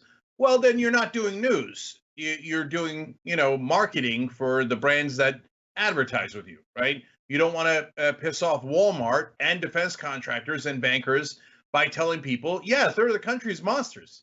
They have no problem with the kids in cages. They had no problems with Trump saying that there are very fine people on the Nazi side, and telling the Proud Boys to stand by and all the things that Anna mentioned. That is absolutely true. But I don't think it's 51%. That's what I'm saying. I'm not saying that it doesn't exist. It clearly exists. We talk about it every single day. But if it's 51%, we're going to find out we're going to lose. And it turns out America was excited about fascism. And then it turns out that's what the country was. But I don't think that's where we are today. And so we'll find out. Dana Kramer says, I never thought I would feel sorry for Chris Wallace. Funny point, but I actually want to come back to Chris Wallace and maybe debate how he moderated in a little bit as well. And then Matt H., all of these folks are using YouTube Super Chat, which helps the show and allows us to interact with you. But also, we read member comments from our website at tyt.com/join. You become a member there, and then we read your member comments more often. Anyway, Matt H. says, one can only imagine how much better Bernie would have done than feeble, corrupt Joe Biden. Okay, so, and obviously that's harsh, but let's talk about that. So I think that Bernie Sanders and the rest of the Democratic field did Joe Biden and the entire Democratic Party a giant disservice by not being much, much tougher on Joe Biden during the debates in the primaries. So they played patty cakes with him. They never challenged him on any of these things. And then he walks into a presidential debate with Trump, and Trump fires a howitzer at him. Now, look, I think that it was probably counterproductive, and the howitzer boomeranged on Trump. But Biden seemed shook because, and Anna made this point earlier in the coverage. She said that Biden was like, "Well, you don't look presidential." Of course, Trump's not going to look presidential. I mean, what world are you living in? What time warp are you living in? This isn't the 1980s or 90s. He's not going to come in and try to look gentlemanly. And it's because Joe Biden has never been challenged. He's never been challenged in any of these debates. He didn't get challenged in the primaries, and he never got challenged by the media. So when Trump brought up that super predators line, it was new because not a single soul in the Democratic Party brought it up before. Whereas if we had already hashed that out in the primaries, even if Joe Biden had won, then he is inoculated to it and he's better prepared to it. And I include Bernie Sanders in the criticism because Bernie Sanders, honestly, with Joe Biden, had a target-rich environment, especially coming from the left as Bernie was. And he let him go. He didn't challenge him on Social Security. He didn't challenge him on the crime bill. Trump challenged him on the crime bill. He didn't challenge him nearly enough on the wars, and I can go on and on and on. That's part of why Biden comes in as, in all of our opinions, as a soft debater. Yes, Trump is way too harsh and lost the crowd doing that, but Biden is too soft, can't play effective defense, had almost no offense, because the media yells at every Democrat to never criticize establishment Democrats during primaries. So you know what it does? It hurts the party. It makes us unprepared to go into battle in the general election. The Republicans did something completely different in 2016, and guess who won the election? They had a bloody, crazy battle in the primaries in 2016. Nobody stopped them, and the guy who emerged victorious from that won the general election. So when you hear pundits or Democratic consultants or more importantly, Democratic Party leaders telling you, do not ever criticize anyone in the Democratic Party, they're lying to you and they're hurting the cause of the Democratic Party.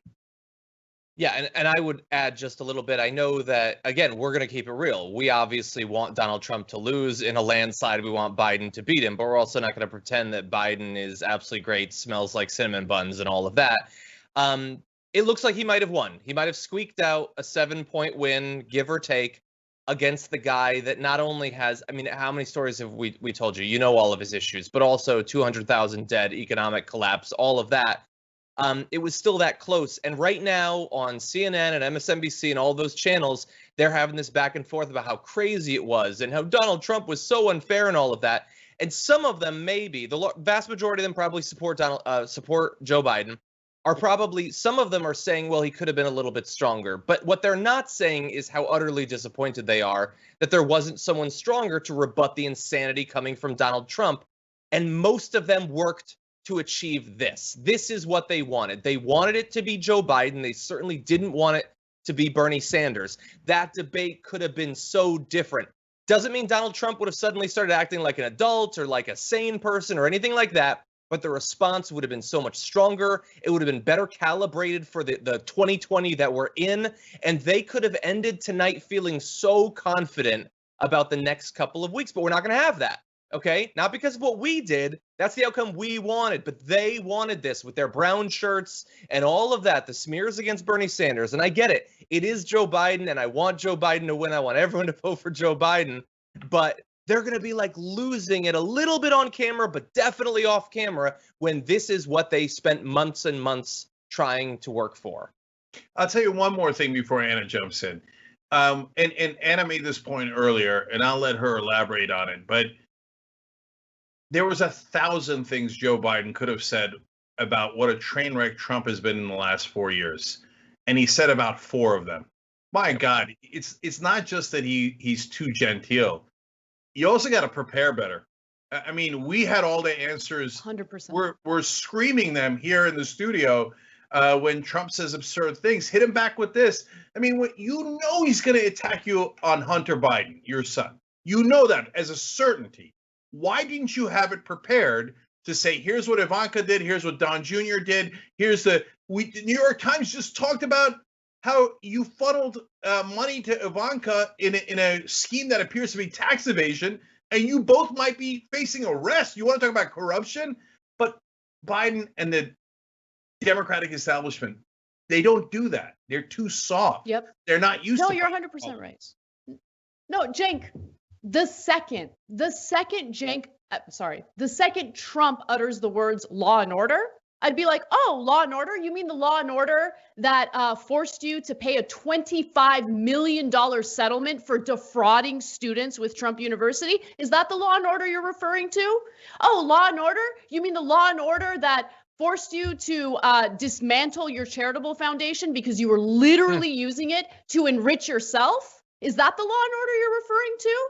At one point, Trump mentioned poll watchers. We all know what poll watchers are. There's a consent decree that just expired, and that consent decree prevented Republicans from sending armed law enforcement or armed guards to in-person polling locations meant to intimidate voters.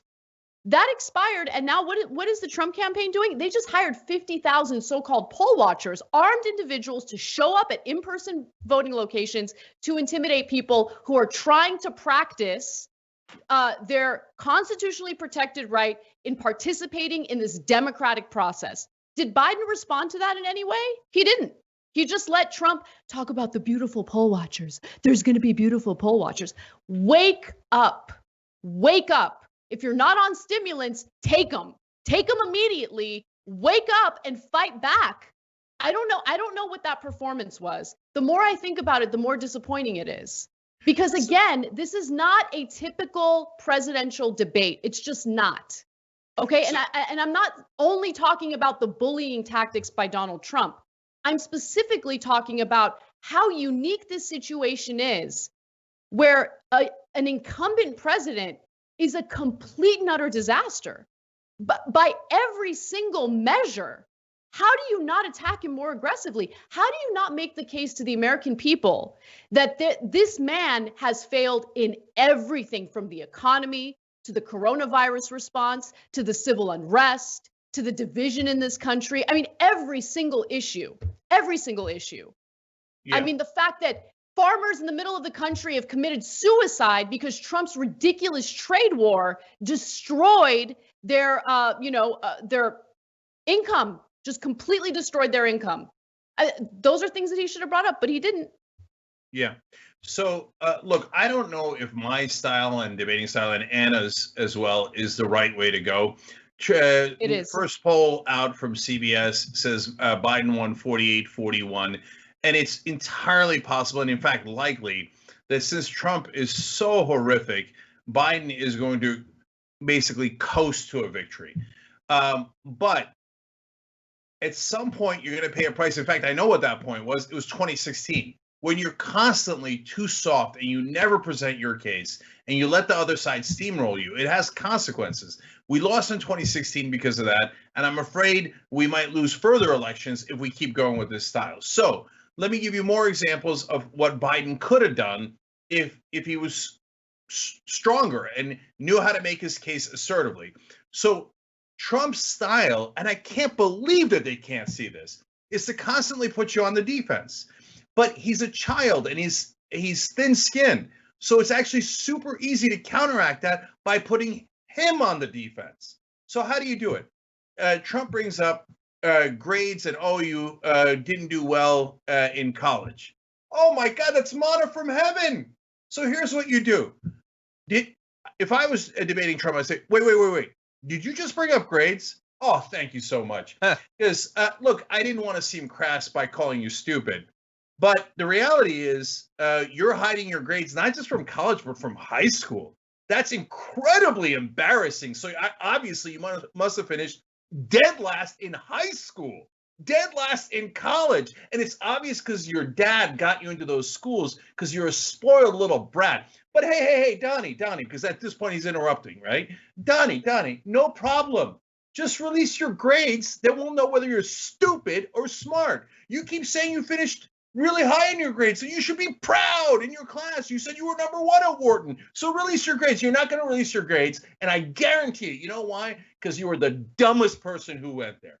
Now, at the end of the debate, what happens? We're having a conversation about, is Trump the dumbest person that ever went to Penn, the dumbest person who ever went to his high school, or the second dumbest? See, and once you put him on the defense, Trump can't help himself. All debate long, he'll go back to how he's a dummy, but not quite as dumb, right? So, but the Democrats don't have it in them. That's why they drive us crazy. But you could do it. Look, if you say, hey, Cenk, that's a minor issue. No. First of all, politically, it's his main strength is strength. I am strong. I am competent. I am a good businessman. If you undercut him by humiliating him and making everyone realize he's hiding his high school grades, how pathetic. You undercut his political strength. But if you want to do it on policy issues, as Anna pointed out, there's a million policy issues. Look, you could point out, and Biden didn't do this. This is unbelievable. We have more coronavirus cases and more deaths than anyone in the world. You've taken us from first to worst. We're literally worse than all the third world countries because of you. You got 200,000 people killed. And then he'll make excuses. Oh, no, but it was the governors. It was this. And then you say, hey, Donnie, are you ever going to grow up and man up and take responsibility for anything, you coward? If you can't lead, step aside. I'll do it. But there is no Democrat, certainly not Biden, who could ever do that. And that is why Republicans win way more elections than they ever should, based on the ideological principles and the demographics of this country. Can I add one extra thing? And again, it's not to say that Joe Biden is definitely going to lose the debate, but again, it shouldn't even be in question. I mean, regardless of how horrible Trump is and how obviously horrible he is, you're running, as we have pointed out multiple times, against the guy with the worst record in American presidential history. So you're definitely going to win. That's not the question, but by how much? The other area that I don't think we've specifically criticized Biden in is Donald Trump is, if anything, incredibly predictable. He has like 5 lines, 5 stories that he repeats over and over. He has a limited number of lies that he tells over and over. And I don't know if there was one good example where Joe Biden had clearly known a line that Trump was going to say and had the perfect response to it. And it's not tough. Trump is going to say, sure, 200,000 people died, but 2 million could have, literally citing the numbers for what might have happened if nothing had been done whatsoever, but he didn't have a response to it. The fact that Trump was obviously going to mention Hunter Biden, and the best that Biden had in response was, that's not true. That's been debunked. That's not true. How could that be your best response? It's been 8 months since the impeachment over the whole Hunter Biden plan that he had. Nobody has been more forewarned of what is going to happen in a debate than Joe Biden, and he gave no indication that he had actually specifically prepared for what Donald Trump was going to bring. It was a huge wasted opportunity. All right, guys, believe it or not, we got to take another break. But when we come back, there's so much more. There's one more golden opportunity that Biden had that he totally blew. But I also want to tell you his best line, and then I want to talk about how Trump got Biden to disown the left and what the ramifications, the consequences of that could be. And I made a prediction during the debate on Twitter because we didn't want to interrupt the debate. And we have an answer on whether that came true or not. So there's so much more left to go. You guys make this entire show and this coverage possible by supporting the show at tyt.com/go. We literally cannot do it without you, but with you, we're strong. We get this progressive message out. And as you can tell from any of this coverage, you're never going to get this on cable news. There's no way in the world on MSNBC or CNN they're going to be talking about all the things Biden should have said forcefully and how the Democrats are too weak to say it. So, and we're not doing it to bash the Democrats. We're doing it so they can, look, in the words that I use against Trump in a second, so they can man up and actually beat Republicans and beat them forcefully and easily. So we'll talk about all that and much more. And if you miss any part of this coverage, if you're a member, you can get all of it, including the post game we're going to do later, by going to tyt.com/join or hitting the join button below if you're watching on YouTube. We'll be right back.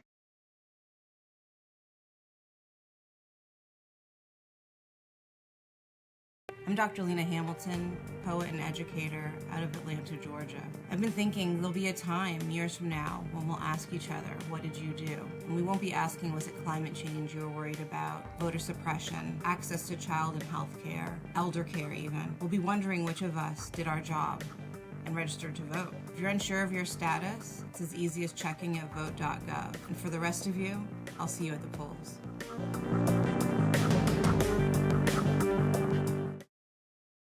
By passing voter ID laws, closing polling stations, purging voter rolls, and now even undermining the U.S. Postal Service, Republicans are doing everything in their power to restrict your right to vote. Well, look, we're going to fight back. We're going to talk about it on air. I'm going to constantly remind people to vote. And another thing we came up with is, well, let's put it on our bodies and tell people to vote. So how are we going to do that? You got a hat here that says vote. You got masks that say election is coming. You've got a shirt that says legalize voting. Check it all out at shoptyt.com. Guys, we got to remind people not only to vote, but they've got to remember that our right to vote is sacred and that democracy is worth defending. We've only got 2 months left here. Let's go remind everyone voting is the most important thing you can do.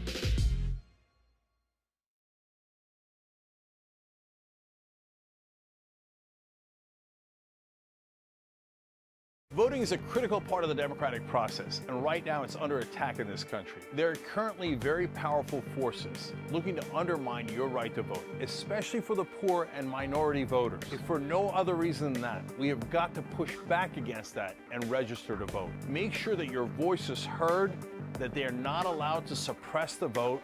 We fight back, and when we do, we win together. Register and have your voice heard in November.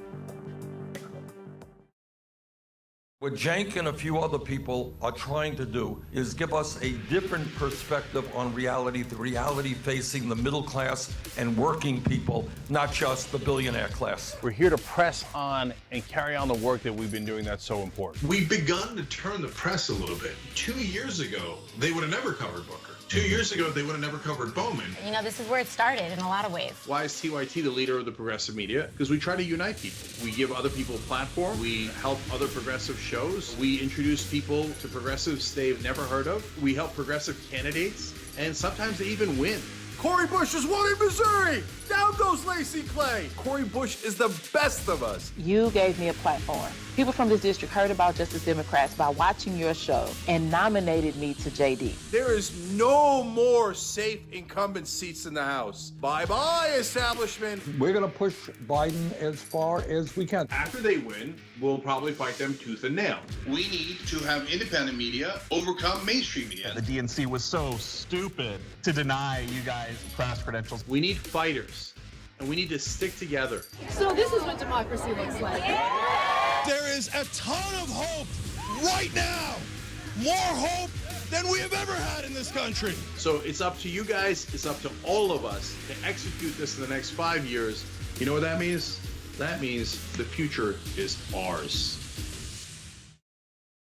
It is wrong to deny any of your fellow Americans the right to vote in this country. Look, I tell you guys, the most important thing is voting in primaries. Primaries, primaries, primaries. I hope every American will vote for the candidate and party of his choice, but vote. We cannot continue to complain about corruption and complain about what's happening in this country and continue to vote for it. Let's get it right this time. It could be a moment of redemption for what happened in 2016.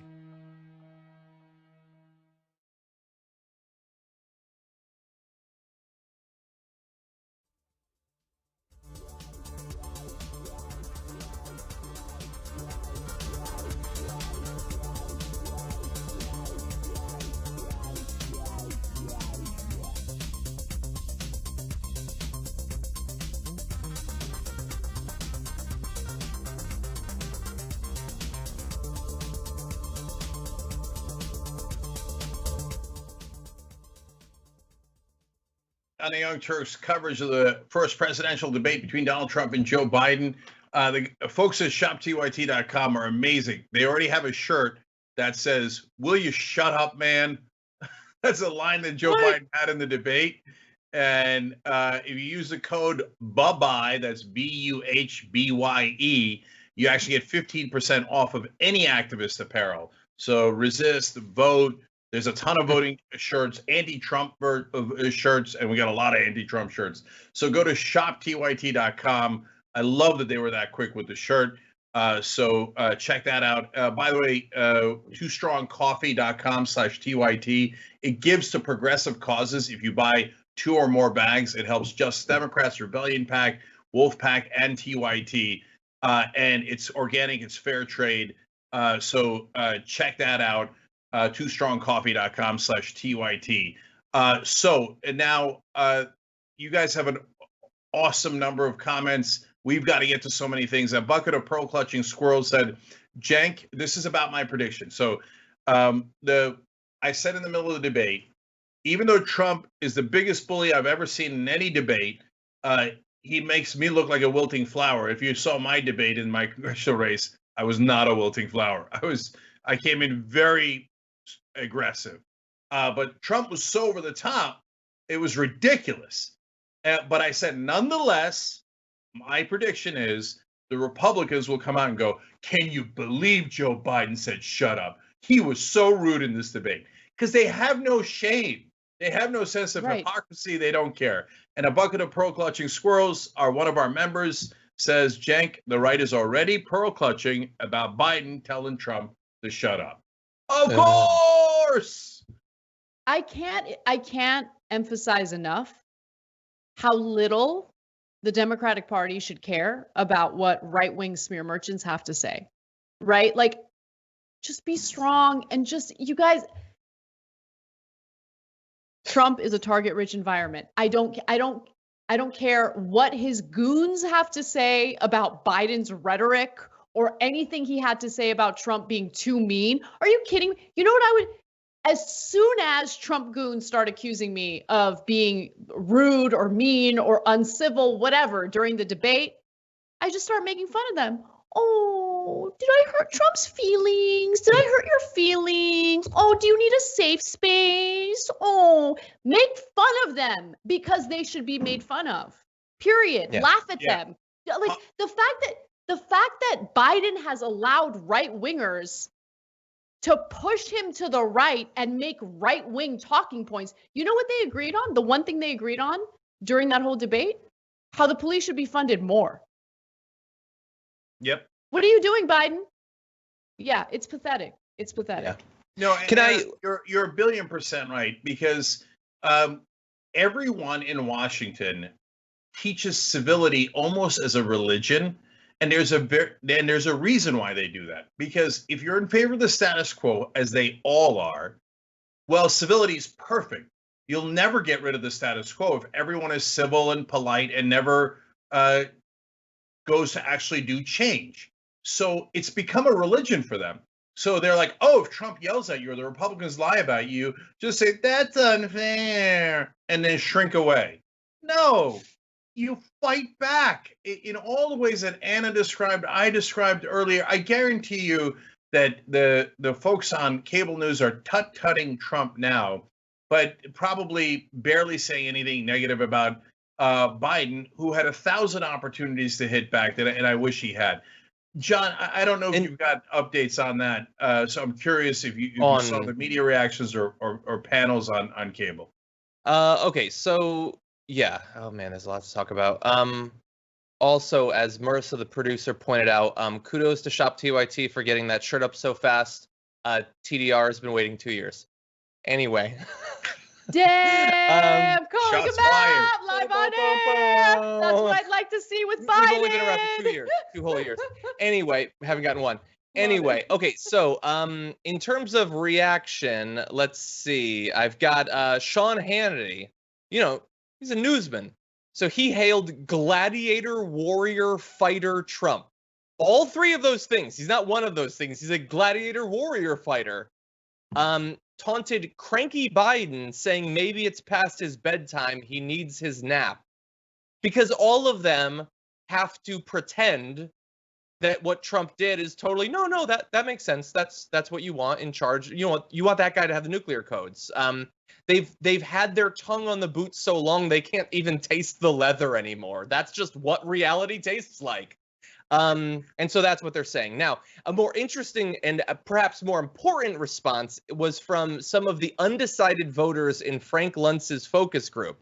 So he asked them to give positive and negative reactions to the two candidates.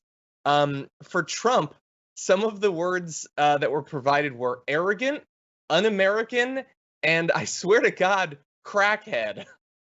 So for Biden, they list better than expected, which, yeah, they've been spending 6 months implying that Joe Biden's brains are cheese. No, Biden's old. He's a bit slow. It's really frustrating, but he hasn't lost his mind like the crackhead has. Anyway, more professional, restraint and compassion, predictable, coherent leader. The negative ones for Biden were things like predictable, politician, evasive, things like that. But for Trump, they were literally things like a-hole, crackhead, and things like that. And someone said, there was a follow-up question. One of them, it was, aren't those serious accusations? And the undecided voter said, well, if the shoe fits, the clown shoe. Yeah. No, John, that's really important. Because, look, we can't lose sight, like the mainstream media does, of the fact that we all have our own perspective and we're all in our own bubbles. So from a progressive perspective, we always want Democrats to fight harder, and we always want them to make their point aggressively about why the Republicans are wrong, because we're so frustrated. For 40 years, Democrats have sat on their hands. But that focus group confirms what we said at the beginning of the coverage, which is, no, for real Americans, they're not used to this level of nuclear clown show that Donald Trump puts on. And we cover it exhaustively every day. So we knew what Trump was going to do. We knew what Trump was going to do, apparently way better than Biden did. But remember, a lot of people watching a presidential debate do not see everything that Trump does. They might see the big ones, the huge gaffes like injecting bleach into you, and they might see the taxes story, but they're really not, they probably don't even know the details of the taxes story. So I'll tell you who lost the debate. The guy who was considered a crackhead by enough people for that word to stand out in a focus group. Holy cow. I've never seen that. So Biden, I think, had a super low bar. You just got to prove that your brain, as John put it, your brain is not cheese, and then let the maniac be the crackhead that he is. So hence, there's no question, Frank Luntz is the top Republican pollster. Given that, given the CBS poll, given our reaction, there's no question Biden won, but it was almost a win by default, which is, by the way, Democratic Party 101. Let the Republicans be monsters and cross your fingers and hope that the American people can see it without us making our case. So we do have one other poll result. It's from the CBS News, but it's a different sort of response to give us a little bit more of an idea potentially of how people are interpreting what we just saw. This is apparently from battleground states. That's what they're saying, at least. They don't define that any better than that. But asked, based on this debate, what it made you think of the different candidates. The percentage that it made them think better of the candidate, for Joe Biden, it was 38%. For Donald Trump, it was 24%. Worse of him was 32% for Joe Biden, 42% for Donald Trump, and no change was 30% for Biden, 34% for Trump. So in terms of affecting their overall impression of the candidates, it's swinging in a bad direction for Donald Trump there, obviously. Yes. Look, another mistake by Biden, which goes along the lines of what we were just talking about in him not being aggressive enough, is New York Times drops this nuclear level report on how Trump did tax evasion and is broke. They spent 1 minute on it. Now, if you're Biden, it doesn't matter if the Trump played so much offense that he tried to overwhelm you. It doesn't matter what the moderator asked. You keep coming back to it if you think that's a winning issue for you. So how could you corner Trump on that and make him be defensive? Easy. You go, look, New York Times says that you deducted gigantic losses. So there's one of two possibilities. One is that you did tax evasion. You really are a billionaire as you claim, but you choose not to pay taxes because you're doing tax evasion. Or you're actually broke. So which one is it? And I'm a billionaire, but I don't pay taxes because I'm smart, right? No, there is no billionaire that doesn't get to pay taxes because they're smart. That's called tax evasion. So are you admitting to tax evasion? No, I'm not going to do that. Oh, no. Okay, then so you're saying you did lose all that money. My God, how did you lose $400 million twice, 2 different times? Are you the worst businessman in American history? You changed the framing completely from smart. Trump's only advantage, the only thing that he scores better in polling than Biden on is the economy, partly based on his image from back in the Apprentice days, when the head of CNN, who at the time was the head of NBC, Jeff Zucker, built him up to something he wasn't. NBC knew he was dead broke, and he played a rich man on TV. So hit him with that. Nothing, 0 on that from Biden tonight.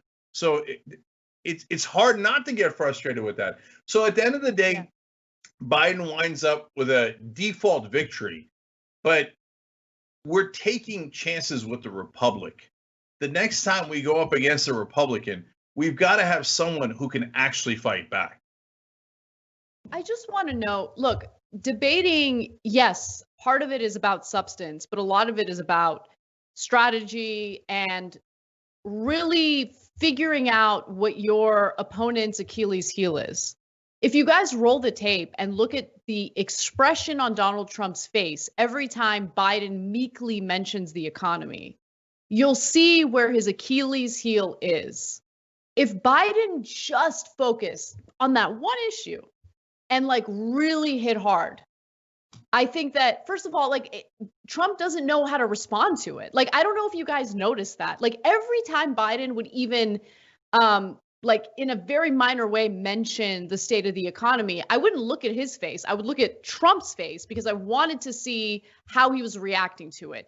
He gets super uncomfortable, man, because that's the thing that he's been hinging on, like focusing on in order to make his case for re-election. But we all know that the stock market is not representative of the real economy. We know that the vast majority of ordinary Americans right now are struggling. They were struggling before the pandemic. Again, nearly 50% of Americans can't afford a $400 emergency. That's before the pandemic. And now, after the pandemic, the number is much higher. Like, just go after him on that over and over and over again. Watch him squirm, right? And let us enjoy it. But I don't know. I just, look, I'm just going to keep it real. We're dealing with 2 insanely old white men, okay? And they don't have energy. Neither one of them do. Trump is like hopped up on something. He's like sweaty all over. He's got like sweat dripping down his upper lip. Biden is like falling asleep while he should be like going for the jugular. It's just incredibly disappointing because the future of this country lays in the hands of these 2 individuals, depending on who wins. And it's terrifying, absolutely terrifying. And you're right, Cenk, the more I think about it, obviously I've been furious and angry with how the primaries went down. But like, the more I think about it, the more frustrating it is that everything was manufactured in the primaries in a way to promote Joe Biden, who, in my opinion, out of that entire field of people running for the Democratic ticket, Biden was the weakest. I mean, we saw it on that stage today. Yeah. We do have another poll, if you want an overall. Let's go to the poll. Then I want to go to you guys, and then we've got to get to some important topics, including some of the things I promised you, like Biden actually did have 1 or 2 good lines, and we've got to talk about the consequences of Biden disowning the left. So, but John, go ahead. What's the poll? Yeah, and we also have to talk about one other person who was in large part responsible for the mess that we just saw. But John Harwood tweeted, CNN instant poll of debate watchers on who won. They had 60% Biden, 28% Trump. Oh, I don't know if that's, I don't know exactly what the methodology on that is, but that was a more dominant win for him than the CBS poll had been. Okay, so I'm tied with Michael. He's got one that was around 5 points, and I've got one that was much, much bigger for a Biden win, as I thought. All right, so first let me give shout outs to our awesome Twitch subscribers and viewers. So people who gifted subs, I love the community on Twitch that you guys look out for each other. Deep Space Monk, Bandito Radio, Code Omega, John Moxley's Fringe, they all did it. A. Tralpy with a great line, and thank you for saying. He said, God, I believe in you guys so much. We believe in you too, brother. That's why we do this show together. Jeff Waldorf, who has a good show of his own around the nation with with Jeff Waldorf, gave 300 bits and said, here for the commentary and great chat. And Adam the Mech E resub for the 4th month with Prime. If you have Amazon Prime and you watch us on Twitch, it's free for you guys, but we get the revenue for it, so it's perfect. So please do that and resub every month if you can. He said, I just want to see if Cenk knows what a hype train is. I kind of don't want to find out because it's kind of fun not knowing, but I definitely, sight unseen, would hop on a hype train. And I hope we're on one on Twitch right now. Okay, so I got to give a shout out to Vince Rogers on YouTube Super Chat, who's so generous and just said, great job. Vince, you too, brother. We do this show together. I mean, look, at tyt.com/go, you guys have powered us for the whole year. And let's finish strong on that. We got to get the strong progressive message out. tyt.com/go. And one last one from a member on our website. Cousin Vinny said, Cenk the optimist, Anna the pessimist, and John the realist. These three are literally the perfect trio. Thank you. But he adds, P.S., I'm not saying that Anna being a pessimist is bad. In fact, listening to her takes is often incredibly cathartic when 98% of what we hear everywhere else is just constant gaslighting. By the way, on that, I agree 1,000%. And so thank you for saying that. That's wonderful of you. And like I always say, our members power us. You could do that on the website at tyt.com/join. Or if you're watching on YouTube, you just hit the join button below. And we got a giant post game coming up for you. In that post game, one of the things I want to talk about is what does the future look like? What can progressives do in 2024? Because I got news for you. Our candidate in 2024 ain't going to be Joe Biden.